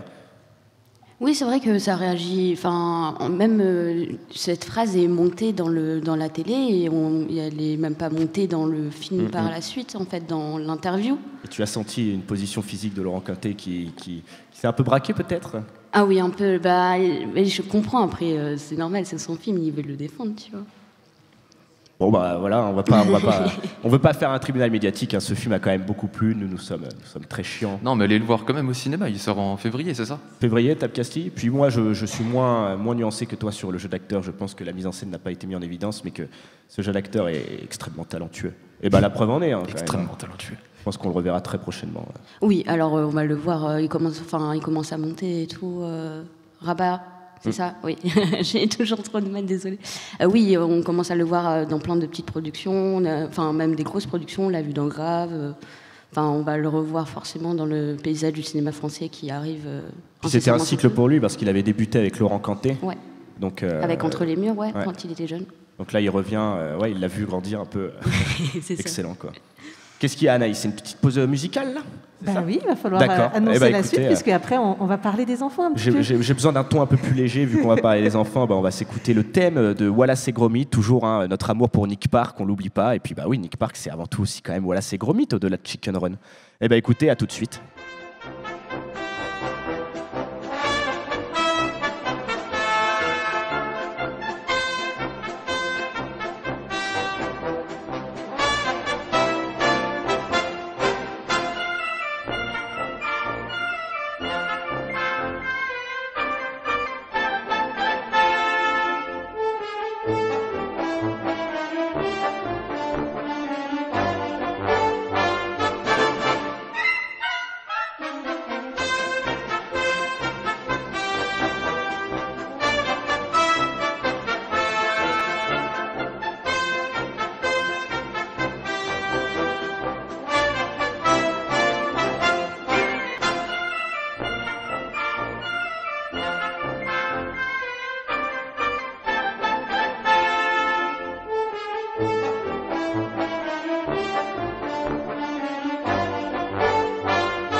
Puissance de professionnel, je dirais. Bizarre. Ça, c'est bizarre. C'est toi en plus. Nous sommes toujours en direct du TAP, le Théâtre Auditorium de Poitiers. D'ailleurs, n'hésitez pas à nous rejoindre, c'est en public. On est en plein milieu du hall, en bas du grand escalier. Merci à la foule immense qui est devant nous. Et merci. Oh, voilà. Vous entendez le public. Et alors, voilà, c'est Gromit, c'était pour introduire notre prochain invité, Julien Proust, miniateur culturel en charge de la programmation jeune public et du volet pédagogique du festival. Bonjour. Bonjour. Un petit mot d'abord sur cette rétrospective Nick Park qui se rattache plutôt, on le disait, à la programmation liée à l'école de cinéma londonienne invitée, la NFTS, mais qui a forcément un petit lien avec la programmation famille. Exactement. On avait vraiment envie de développer la programmation en direction des familles cette année pour tous les âges et ce focus London Calling, c'est l'occasion de mettre Nick Park à l'honneur, qui est un ancien élève de la NFTS Caroline FTS, qui est passée par Poitiers avec son film de fin d'études, en fait, il y a très très longtemps, et qui a commencé avec Wallace et Gromit, au moment où il était dans l'école de cinéma.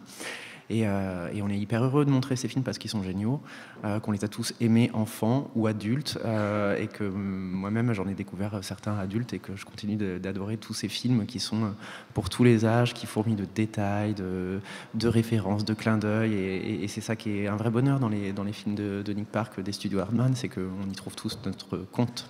Donc on a tous les courts-métrages qu'on remontre pendant le festival, il y a 2 programmes de courts-métrages, et puis il y a aussi les longs-métrages réalisés par Nick Park. Chicken Run, dont on entendait parler tout à l'heure, un des spectateurs de la soirée d'ouverture, qu'on diffuse demain matin au Tap Castille. On a aussi Crowman, qui est son dernier long métrage, qui se passe au moment de la préhistoire. Et puis, moi, mon petit chouchou, c'est Wallace et Gromit et le mystère du lapin-garou, qui est le long métrage de Wallace et Gromit, qui lui a valu l'Oscar en 2008, je crois, du meilleur film d'animation, et qui est un super film pour les enfants, mais aussi pour les adultes. Pardon, désolé, mais tu es attaché à cette technique du stop motion ? Ouais, complètement. Je trouve que c'est très très beau, et puis il y a quelque chose de très artisanal, et en même temps, c'est une vraie prouesse, parce que c'est un temps extrêmement long pour produire ce genre de film, et les studios Hardman qui ont été créés en partie avec la complicité de Nick Park sont les plus doués pour faire tous ces films-là. Alors il y a d'autres films qui sont faits chez Hardman, mais pas réalisés par Nick Park, mais Shaun le mouton, c'est aussi, ça vient aussi de chez eux, et c'est magique. Alors, pourquoi avoir, oui, c'était un petit peu la question que je me demandais, pourquoi avoir décidé d'intégrer une programmation jeune public dans ce festival, alors plutôt normalement dédié aux amateurs de cinéma un petit peu avertis, ou même à ceux qui veulent professionnellement se lancer dans le cinéma. Pourquoi cette place faite aux jeunes ? Parce que le festival, il a vraiment une double casquette, c'est-à-dire qu'à la fois il s'adresse à du public, du tout public, à la fois il accompagne des jeunes auteurs, et il y a un vrai projet d'éducation à l'image dans le festival. Donc l'idée, c'est vraiment de pouvoir proposer des choses aux plus jeunes, aux écoliers, aux collégiens, aux lycéens, aux familles, aux étudiants, et que le festival il concerne le public le plus large possible. Donc on a essayé vraiment depuis longtemps de développer cette programmation en direction du jeune public. Et puis en plus de ça, c'est que dans les écoles de cinéma, on a beaucoup de films qui sont faits aussi pour le jeune public, et notamment dans les écoles de cinéma d'animation en France. Alors quand vous dites tous les publics, c'est même les tout petits, hein, à partir de 2 ans, ils sont les bienvenus. Alors comment on leur fait une place à eux, une place particulière si jeune ? Alors les tout petits, c'est vraiment trop rigolo, parce que c'était ce matin, on a fait un ciné doudou à Cap Sud, dans la salle de spectacle de la maison de quartier Cap Sud. Et ce ciné doudou, c'est une toute première séance de cinéma pour des tout petit à partir de 2 ans, où ils s'installent sur la scène, sur des coussins, avec une lumière tamisée. On n'éteint pas complètement la lumière pour ne pas leur faire peur, et ils voient juste 2 courts-métrages, donc c'est une toute première séance de 15 minutes. On leur présente les films avant, on leur remet un doudou s'ils le souhaitent, qui a été créé, cousu par des élèves du lycée du Dolmen à Poitiers, qui sont dans une section... Ah, mais moi j'en veux un aussi. Bah ouais, mais il n'y en a plus assez, malheureusement. Donc des doudous cousus par des élèves en section métier de la mode et du vêtement, et on leur montre 2 courts-métrages, et c'est une toute première fois pour eux de voir sur un grand écran des images qui s'animent, le son un peu plus fort que sur la télé à la maison, ou sur une tablette, je ne sais pas. Et c'est vraiment une autre approche. Donc ça, c'est la toute première approche du cinéma pour ces tout petits, mais ensuite on a plein d'autres séances au fur et à mesure des âges. Donc l'idée, c'est de les attraper le plus jeune possible pour qu'ils continuent de venir ensuite. C'est ce que j'avais aussi, tu as dit quelque chose que j'avais commencé un peu à aborder lorsque je disais dans mes attentes justement que cette rétrospective Nick Park me faisait beaucoup d'œil, c'est qu'on parlait que ça plaît autant justement aux enfants qu'aux grands, parce qu'il y a dans les longs métrages de Nick Park quand même une certaine violence qui n'est peut-être pas saisissable lorsqu'on est petit. Mais je pense surtout à Chicken Run, mais ça peut être quelque chose de très impressionnant. On parle quand même de l'élevage intensif presque de poulets qui vont se faire décapiter, enfin de poules. J'ai envie de dire, c'est presque rare aujourd'hui une animation comme ça qui permet d'avoir une certaine exigence thématique.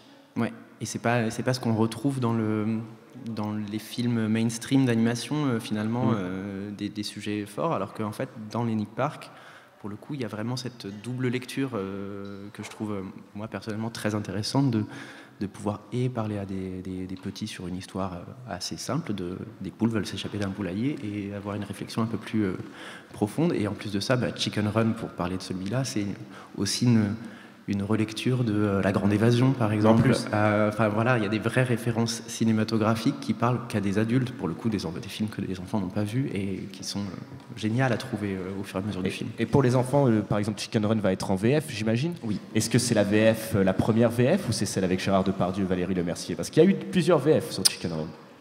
Alors là, tu me poses une colle, je ne sais pas, mais je pense que c'est la première VF qui est pour moi. Il y avait déjà Gérard Depardieu dans la première VF. Ah, peut-être, je ne sais plus mais par si contre... c'était Gérard Depardieu, mais je crois que c'était pas Valérie Lemercier. Il y a eu 2 VF. Alors je ne sais pas.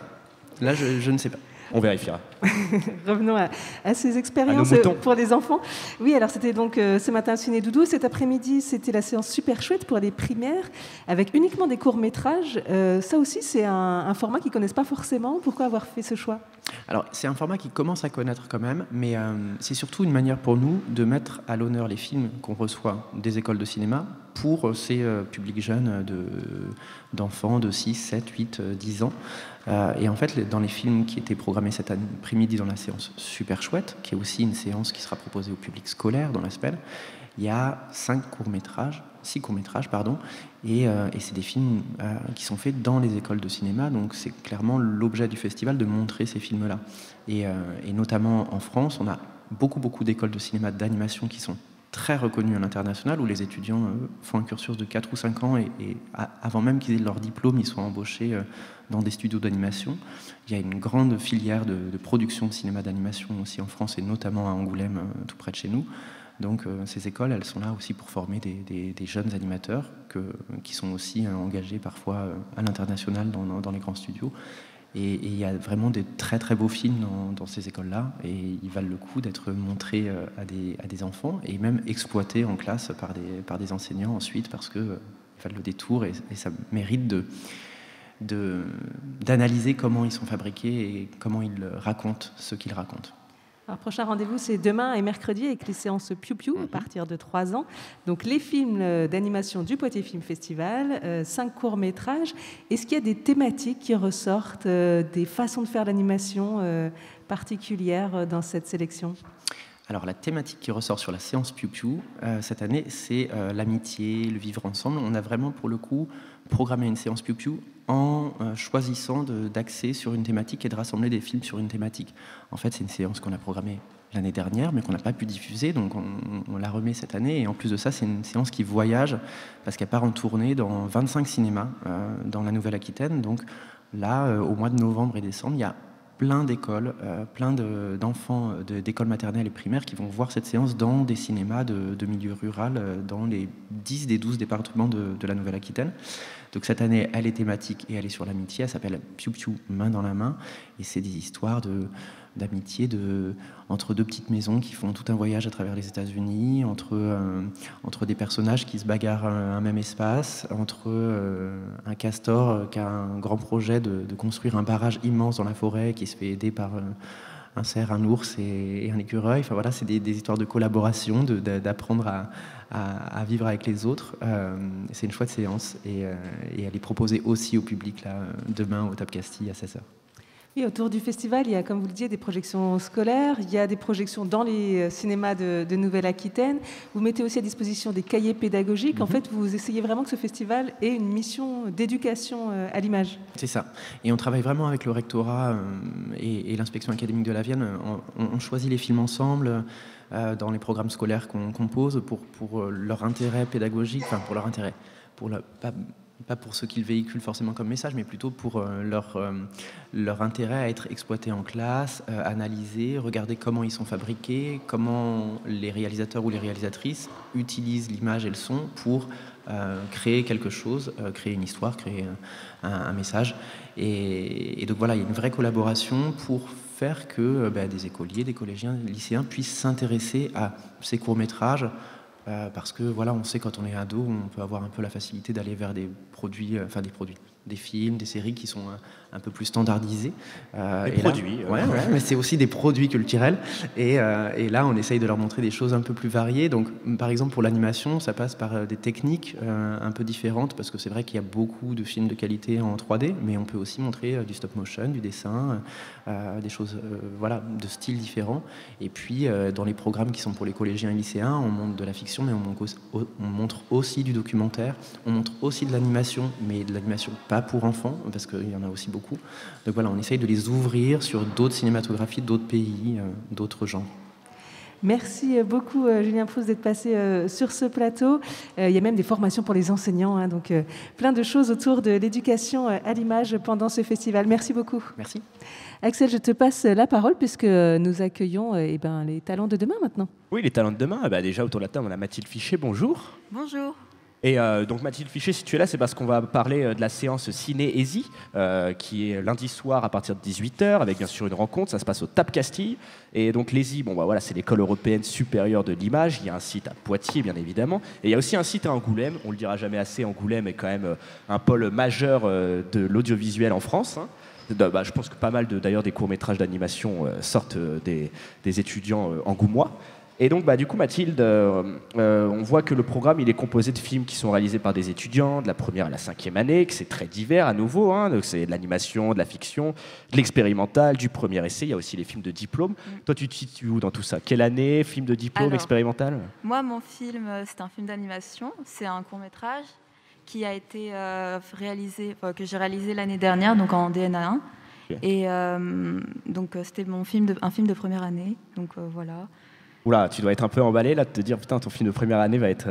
En vrai ça va puisqu'il y a d'autres films de personnes qui l'ont réalisé l'année dernière en première année avec moi, mais j'étais vraiment très contente de pouvoir le présenter donc dans un cinéma devant un public, ça m'a vraiment fait plaisir. Eh ben écoute, donne envie à nos auditeurs qui se disent ah putain je vais aller voir ça. De quoi parle ton petit court-métrage? Alors mon court-métrage c'est un court-métrage qui parle en fait d'un lieu qui était cher à mon cœur, qui a été vendu. C'est un lieu donc c'est la ferme de famille la maison de campagne de mes grands-parents. Et donc j'ai fait un peu une petite réminiscence de ce lieu à travers ce film. D'accord. Mais évidemment il n'y a pas que mon film, hein, il y a tous les autres films qui sont aussi très bien. Donc, bien sûr. Je pense qu'il faut vraiment que les personnes y aillent parce que j'ai pu voir tous les films et vraiment je trouve que ça vaut le coup. Tous sont vraiment chouettes. Tu as des petits coups de cœur dans cette petite... On veut pas que tu te fasses des ennemis, mais c'est le moment. J'en trouve vraiment pas mal. Il y a un film qui est un peu une sorte de documentaire de fin d'études, Le Grand Feutre, qui est assez différent des autres puisqu'il représente... il reparle d'un projet, donc quelque chose vraiment... c'est une production plastique, donc c'est un documentaire sur une production plastique, donc je l'ai trouvé assez chouette. Après, ils sont tous assez chouettes, j'ai pas vraiment d'objectivité. J'ai beaucoup aimé Accalmie ou Friction. Cette fois, c'est des courts-métrages d'animation. Friction, c'est un court-métrage d'animation. Et Accalmie, c'est du coup un film. Et, je ne saurais pas comment l'expliquer, mais c'est un film assez esthétique. D'accord. Plus plastique. Plus plastique. Parce que finalement... c'est étonnant, allez-y, c'est presque la fiction qui devient minoritaire finalement. Eh bien, oui, après il y a une sélection et je pense que dans cette sélection, c'est une très belle sélection ils se sont tournés à essayer de montrer une certaine diversité parce qu'il y a vraiment de tout. Il y a du documentaire, comme on a dit, il y a de la fiction, il y a aussi de l'animation stop motion, il y a de l'animation 3D même. Et du coup, je trouvais que c'était une assez belle sélection qui montrait la diversité que l'on trouvait à l'ESI, parce qu'on ne fait pas qu'une seule chose, on ne fait pas que de la fiction. Et de plus en plus, il y a des personnes justement qui se tournent vers l'ESI pour faire de l'animation. Et justement, c'est aussi l'une des raisons pour lesquelles certaines vont vers l'ESI, c'est pour tester de l'animation, même si ce n'est pas que ça, parce que l'ESI, encore, c'est plein de choses. Il y a même vraiment un pôle plastique qui est très important. Du coup, on voit ça dans le Grand Feutre, on voit un peu les locaux, parce que c'était vraiment une très grande pièce qu'ils ont réalisée. Toi, tu es dans de la prise de vue réelle sur ton court-métrage? Non, moi, c'est une technique d'animation en rotoscopie, en plus grande partie, très inspirée, je ne sais pas si vous voyez, un peu dans les couleurs et dans le graphisme de La jeune fille sans main de Sébastien Laudenbach. Et donc c'est de la rotoscopie, donc c'est-à-dire du dessin sur une vidéo. Donc on retrouve, on va dire, une ressemblance au réel, quelque chose qui se raccroche à, du coup, à des films tirés de l'enfance.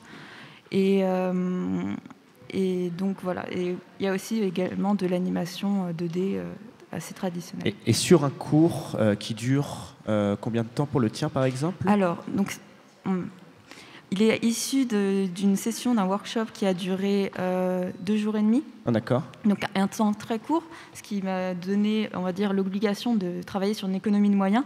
Mais après, je l'ai repris pendant plusieurs semaines pour pouvoir le peaufiner, pour pouvoir avoir une forme qui me convienne au final. Ok, d'accord. Et donc tu occupes à peu près tous les postes. Tu as, à mon avis, aussi été accompagné par une petite équipe, peut-être? Alors non, justement, ce qui diffère un peu des écoles d'animation parfois, c'est que nous, on n'a pas forcément d'équipe. Donc portez votre projet de A à Z. Oui, mais après, on peut choisir. On a vu, dans la sélection, il y a plusieurs où on voit ils citent ceux qui les ont aidés. Ouais. Moi, ça a été un projet que j'ai réalisé seul, donc j'ai fait le son, les images. Mais c'est aussi du coup ce qui nous oblige parfois à faire une économie de moyens, comme je disais, à chercher des astuces. Donc, par exemple, pas dessiner tout le personnage, dessiner seulement un mouvement. Une certaine épure, un peu subjective. Mais ça, c'est personnel, c'est comme ça que j'économise, entre guillemets, mon temps. Et qui me permet de faire une production un peu plus longue, dans un temps assez limité. Mais on voit aussi, on peut aussi avoir une équipe, il faut juste se la choisir. Mais on ne nous impose pas des groupes pour certains travaux, notamment en animation. En tout cas, Mathilde, félicitations que ton court-métrage passe ici. Ça doit être émouvant, j'imagine. Ah, mais oui, je suis très très contente. Et est-ce que ton film va être visible ailleurs? Il va tourner peut-être en festival? Je ne l'ai pas présenté pour d'autres festivals, mais pourquoi pas, faut que je vois. Pourquoi pas. Profitez-en. En tout cas, déjà demain, lundi 18h. Non, c'est lundi. Dimanche. C'est lundi. Ce sera dans 2 jours, lundi à 18h au TAP Castille pour voir tous ces films. Donc voilà, avec une exposition aussi des travaux d'étudiants. Oui, après là, je suis un peu moins au courant de ce qui se passe parce que c'est pas moi, j'en parlerai beaucoup moins bien que ceux qui organisent la sélection, mais en tout cas, oui, il y aura. Ils en parleraient mieux que moi, mais je ne suis pas trop au courant, donc je ne peux pas vraiment vous informer. On ne se mouille pas. Merci beaucoup, Mathilde Fichet, d'être passée. Merci. Et hâte de voir ça, donc lundi à 18h.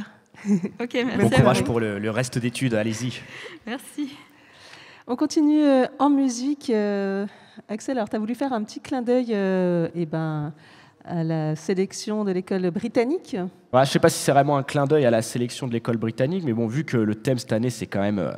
on met à l'honneur les écoles anglaises. Moi, j'aime bien le punk british, donc on va rester sur des classiques. En plus, vu qu'il y a God Save the Queen, moi, je vais plutôt passer God Save the Queen des Sex Pistols. Et ça va peut-être me réveiller, parce que on est samedi, ouais.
Je suis au Poitiers Film Festival en compagnie de Marc Marder. Bonjour. Bonjour à vous. Compositeur d'une centaine de bandes-son pour le cinéma, pour la télévision. On vous doit aussi des musiques de scène et des pièces de concert. Donc vous êtes un créateur multiforme, on va dire.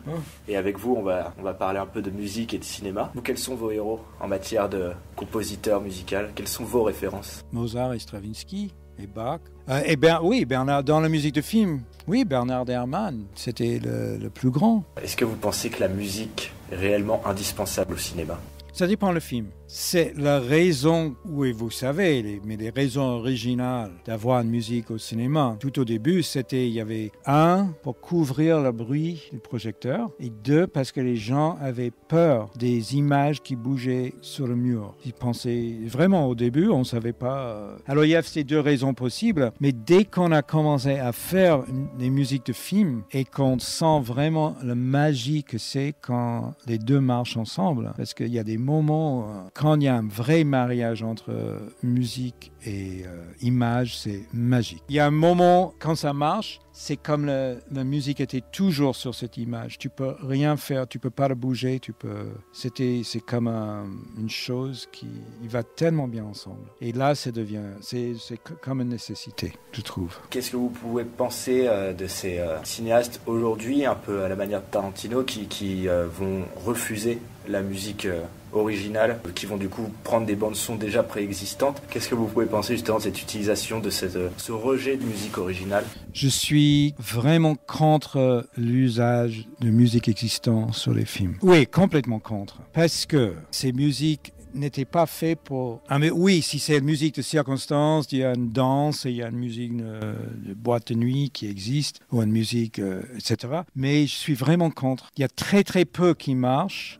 Sur le principe qu'on n'a pas demandé à Mozart si je pouvais utiliser sa musique dans une musique de film. Et c'est une telle facilité. Parce que de mon point de vue, c'est tellement facile parce que tu mets du Bach ou Beethoven ou Mozart ou de Beatles ou n'importe quelle grande musique sur une image et ça marche. Il n'y a aucune... mais ça domine l'image, voilà. Et deuxièmement, quand je suis au cinéma, je regarde un film et je suis dans le film parce qu'on ne pense pas à la musique, ce qu'on en a vraiment pris dans l'image, dans le film, dans l'histoire. Mais dès que j'entends une musique que je connais, je ne suis plus dans le film. Dans n'importe quel film de Kubrick ou Scorsese ou Tarantino, je ne suis plus dans le film, je suis dans la musique. Je dis, et elle est même pas dans le film, on est dans la première fois qu'on a écouté cette musique. On est dans nos souvenirs de base de notre vie. La première fois j'ai écouté le 7e de Beethoven, c'était quand j'avais 8 ans. On n'est plus du tout dans le film.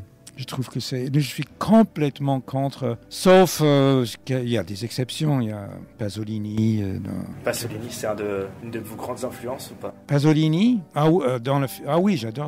Et les Mille et une nuits, l'usage du Mozart dans Mille et une nuits, c'est magnifique, je trouve. Mais c'est l'exception. Ça dénature le sens. Une image. C'est même une mauvaise musique de film, c'est mieux qu'une musique collée scotchée sur de l'image. Ça me rappelle une réflexion qu'un de mes proches me faisait lorsqu'on parlait de musique et de cinéma. Il me disait qu'on pouvait tourner une séquence la plus pourrie qui existe. Si la musique est géniale, ça peut rattraper le tout. À l'inverse, voir une séquence magnifique, si le son et la musique par-dessus sont complètement nuls, ça va complètement dénaturer l'image. Complètement, oui. Mais Bernard Herrmann a dit, il vivait à Londres à la fin de sa vie et il a été appelé par Hollywood pour faire une musique. Il les a écrit un télégramme. Le compositeur de musique de film, c'est comme un croque-mort. Il peut maquiller le cadavre, mais il ne peut pas le faire revivre. Il ne peut pas le ressusciter. Oui.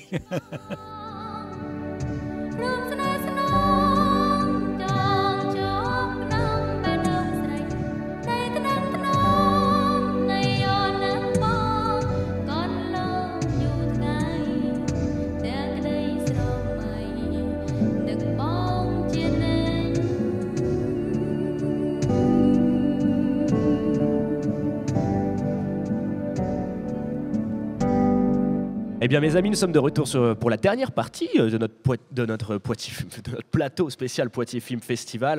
Et ben, vous avez vu, on a fait une petite transition musique. On a bien sûr écouté les Sex Pistols. Ça fait toujours plaisir d'entendre les Pistols, amis punk.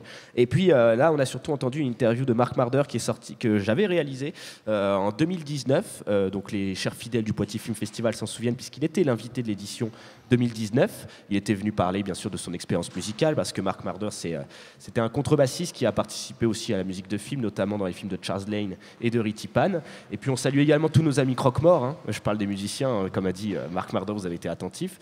Et puis pourquoi est-ce qu'on a mis pas les musiques? Et ben, c'est parce qu'on fait une petite transition musicale pour accueillir Lizzy Strata. Il y a le retour de Lohan qui est là et c'est lui qui va gérer cette petite interview, parce que je sais que tu es un grand musicophile, Lohan. Avec grand plaisir. Donc je suis avec Ben et Maxime. Bonsoir à vous deux. Salut. Vous jouez ce soir au TAP, au Théâtre Auditorium de Poitiers, dans le cadre du Poitiers Film Festival, pour un ciné-concert assez unique. Une rencontre donc entre le cinéma londonien et 5 courts-métrages de la National Film and Television School et votre musique donc. Et pour tous les gens là qui ne vous connaîtraient pas, est-ce que vous pouvez vous présenter? Alors moi c'est Ben, et je suis le batteur d'Istrada et je fais le chant aussi. Bon là il n'y a pas de chant ce soir, on a décidé de faire un truc que instrumental. Voilà. Ouais, du coup on est un groupe de rock, on vient de cette région-là, côté de Poitiers. Et du coup on n'est pas du tout habitué à faire des ciné-concerts, c'est la première fois qu'on va en faire un. Ouais, c'est la toute première fois que vous faites un ciné-concert? Première fois, ouais. Ça va, vous êtes pas trop stressé, vous êtes prêts? Non, ça roule, non, on a pas mal... Toutes les préparations, ouais. C'est bien fait? On a fait une semaine de création au TAP. Il y a un mois. Ouais, c'est ça. Du coup, on est arrivé au TAP pour répéter, on a composé les morceaux un peu sur le tas, quoi. Et voilà, du coup, on est assez prêts maintenant. Ouais, on a tout fait en direct. Ouais. Vous avez une sorte de rituel avant de rentrer sur scène? Ce soir, vous êtes... Pas ça change un peu. Ouais. Et nous, ça fait pratiquement 2 ans qu'on n'a pas joué là, avec le Covid. Ça fait déjà 2 ans, ouais, malheureusement, c'est sûr. Ouais. C'était compliqué pour tout le monde. Ouais.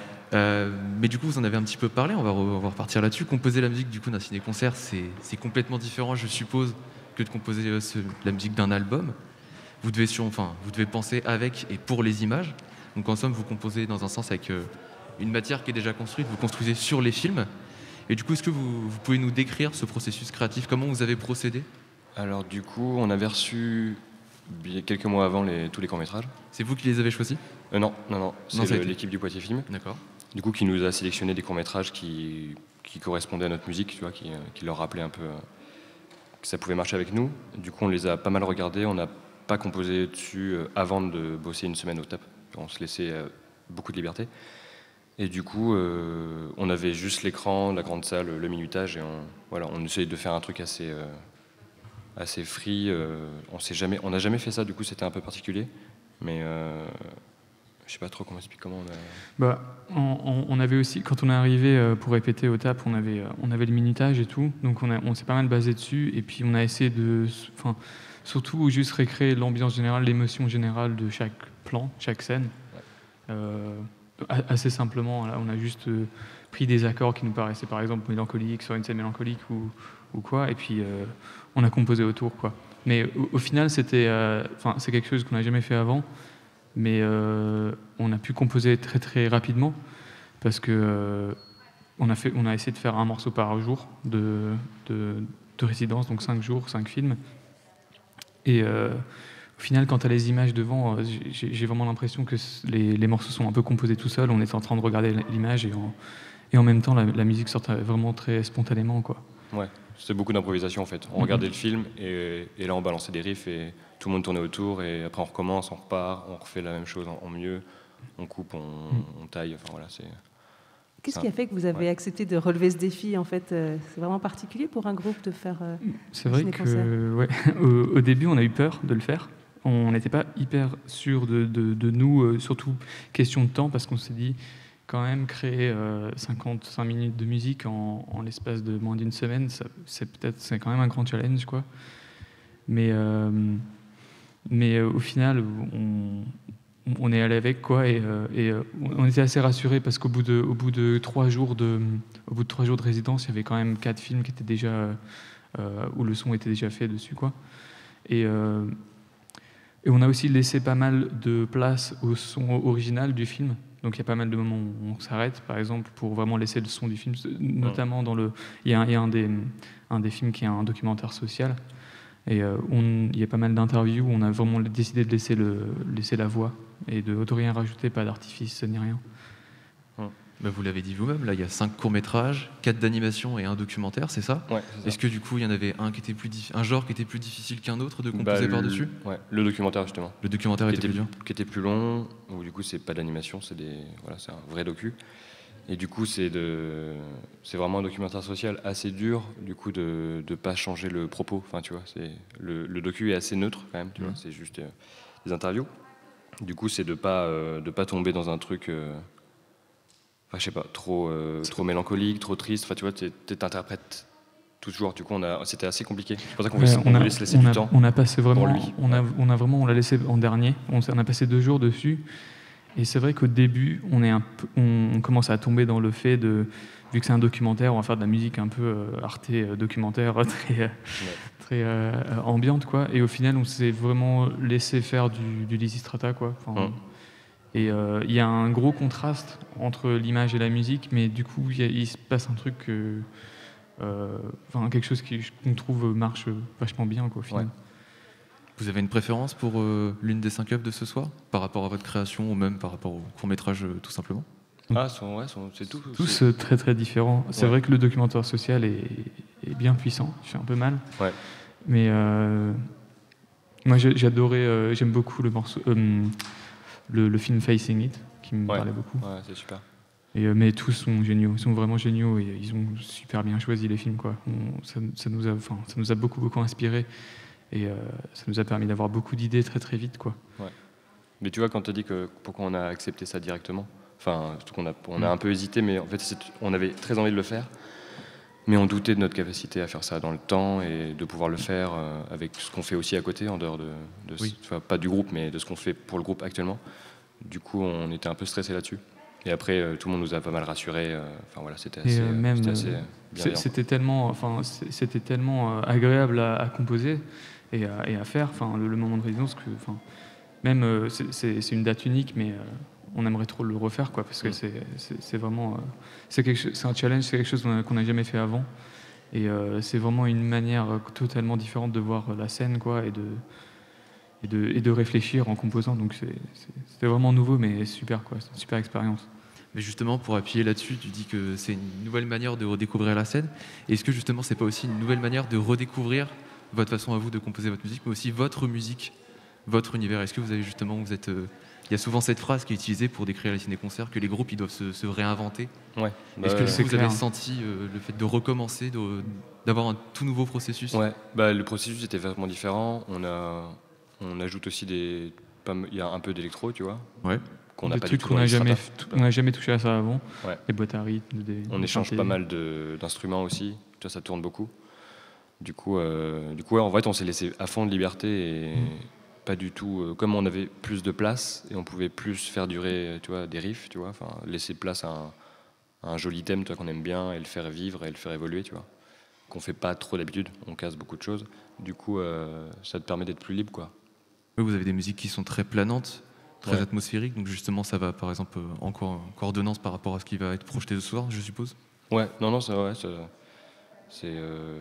c'est assez différent de ce qu'on fait d'habitude, nous, dans l'album, quand même. C'est vachement, ça n'a rien à voir. C'est ça, au début, il y avait cette idée de vraiment qu'on fasse du Lysistrata pur et dur, des chansons qu'on avait déjà faites, mais nous on avait vraiment envie de faire quelque chose de différent, vraiment quelque chose d'unique pour ça.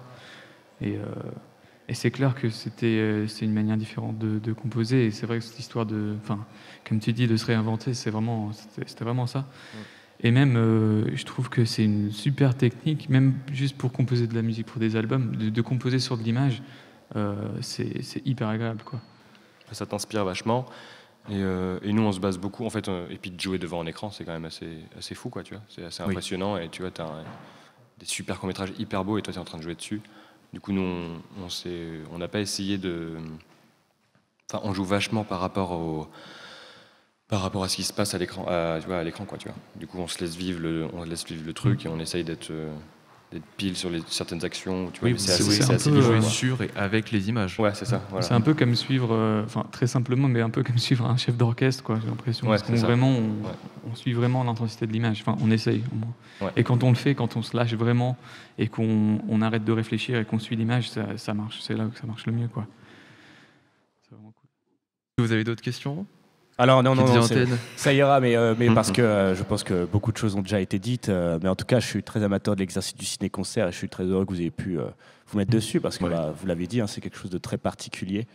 Mais je vais teaser Contrebande, il y aura un jour une émission spéciale musique et cinéma avec justement, on parlera de cette démarche particulière qui est le ciné-concert. Si, moi j'avais une question, quand est-ce qu'on vous retrouve, vous, les Istrata En dehors En dehors de cette expérience nouvelle. On sait pas trop encore. On a une tournée de prévue, mais en Allemagne, donc pas ici, au début de l'année. Espérons que ça se passe. Exactement. Et Ça croise fait, les doigts. Elle a été décalée, surdécalée. Ouais. Du coup, non, on est en train de composer là actuellement. Oui, c'est ça, j'allais dire. Ouais. Du coup, vous vous concentrez sur la compo. C'est ça, ouais. Même si le Covid, c'était bien embêtant pour tout le monde, ça nous a quand même permis de prendre pas mal de recul sur ce qu'on faisait en termes de musique, quoi. Et c'est la première fois qu'on prend autant de temps pour vraiment réfléchir, composer. Là, ça fait 2 ans qu'on compose, quoi. Est-ce que vous étiez déjà amateur de cinéma à la base? Ouais, pas mal, ouais. Quand même. Ouais. Ça Bah, avait- en fait, ouais. C'est ça qui nous a surtout motivés, c'est en voyant la qualité des courts-métrages et la qualité des films, quoi. Ouais, C'est bien ça. sûr. En fait, on voulait pas forcément passer à côté. Mais ouais. Là, tu vois, c'est ce qu'on a expliqué, le stress, t'as le temps qui manquait un peu. Ouais. La contrainte. C'est ça, exactement. On avait très envie de le faire et du coup, on l'a fait. Du coup, on est hyper contents. Je pense que le public sera content aussi. Rendez-vous ce soir, c'est 20h30. Hein. Ouais, c'est ça. Ouais. Bon, plus que quelques heures pour se préparer. C'est ça. Merci beaucoup à tous les deux d'être venus sur ce plateau. Merci. Merci à vous. Merci beaucoup. À toi, Bon courage pour ce soir, les gars. Johan, pour cette interview. Cette émission touche à sa fin. J'espère que vous avez passé un aussi bon moment que nous. Merci à tous nos invités qui ont pris le temps malgré leur planning chargé pendant le festival. Merci à toi, Axel. Bah, merci à toi, Anaïs. C'est vrai que c'était un bon moment. Hein. C'était plutôt sympathique. Vraiment. Et merci aux chroniqueurs de Contrebande. Vous les retrouvez dans 15 jours à 16h pour parler d'Orange Mécanique. Merci Lohan, sur merci Pulsar. Mao. Ça m'a fait plaisir de vous retrouver. Puis Merci Orange Axel, Mécanique dans surtout. pas longtemps alors. Orange Mécanique, on a hâte. On va faire un petit bilan. Un grand merci surtout au TAP pour l'accueil et à toute l'équipe d'organisation du Poitiers Film Festival pour cette grande place offerte à la radio tout au long de la semaine. N'hésitez pas à vous renseigner sur le site du TAP. Le podcast, quant à nous, sera très vite en ligne sur radio-pulsar.org. Merci aussi aux gens qui sont là quand même. Ben oui, et merci à notre vous. public. Hein. C'est vrai qu'on n'a pas tellement Wow. l'habitude d'être en public. Est-ce qu'on a encore le temps de faire une toute petite promotion? Alors dépêche-toi. Là, je me dépêche, juste quand même, parce qu'on n'est pas la seule émission au PFF à passer. Il y a aussi l'émission Clap. Bien sûr. Exactement, retrouver tout le reste de la semaine. Et l'émission Cut aussi. Ouh. Exactement, Clap, donc à tous ceux qui nous écoutent, venez, ça va être super sympa. Et nous, on a fait aussi un petit peu d'éducation aux médias, enfin en tout cas d'ateliers radiophoniques. Donc vous retrouverez leur réalisation dans Clap tout au long de la semaine. Merci beaucoup à vous, auditeurs et auditrices. On se quitte bien sûr avec un morceau de Lizzy Strata. C'est Everyone Out. Et n'oubliez pas, le concert, c'est ce soir, 20h30. Bonne soirée. Ciao. Ciao.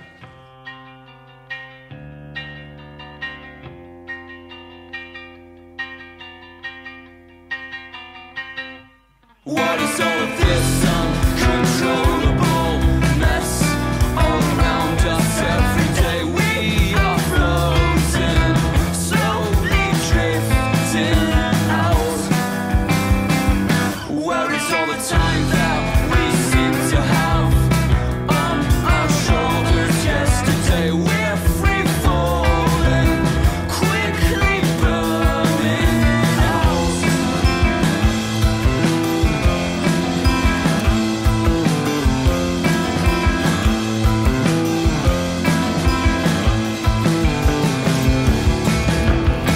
What am I to say? What am I to do? This house is ruined. Look at you, little piggy has become so huge.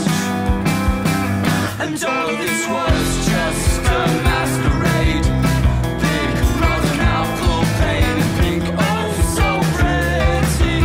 So we took a bite.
Virgule. Vous savez, ces petites étoiles toutes différentes les unes des autres, et si joliment ouvragées. Pulsar, c'est bon. Les oreilles entendent à nouveau. Point d'exclamation.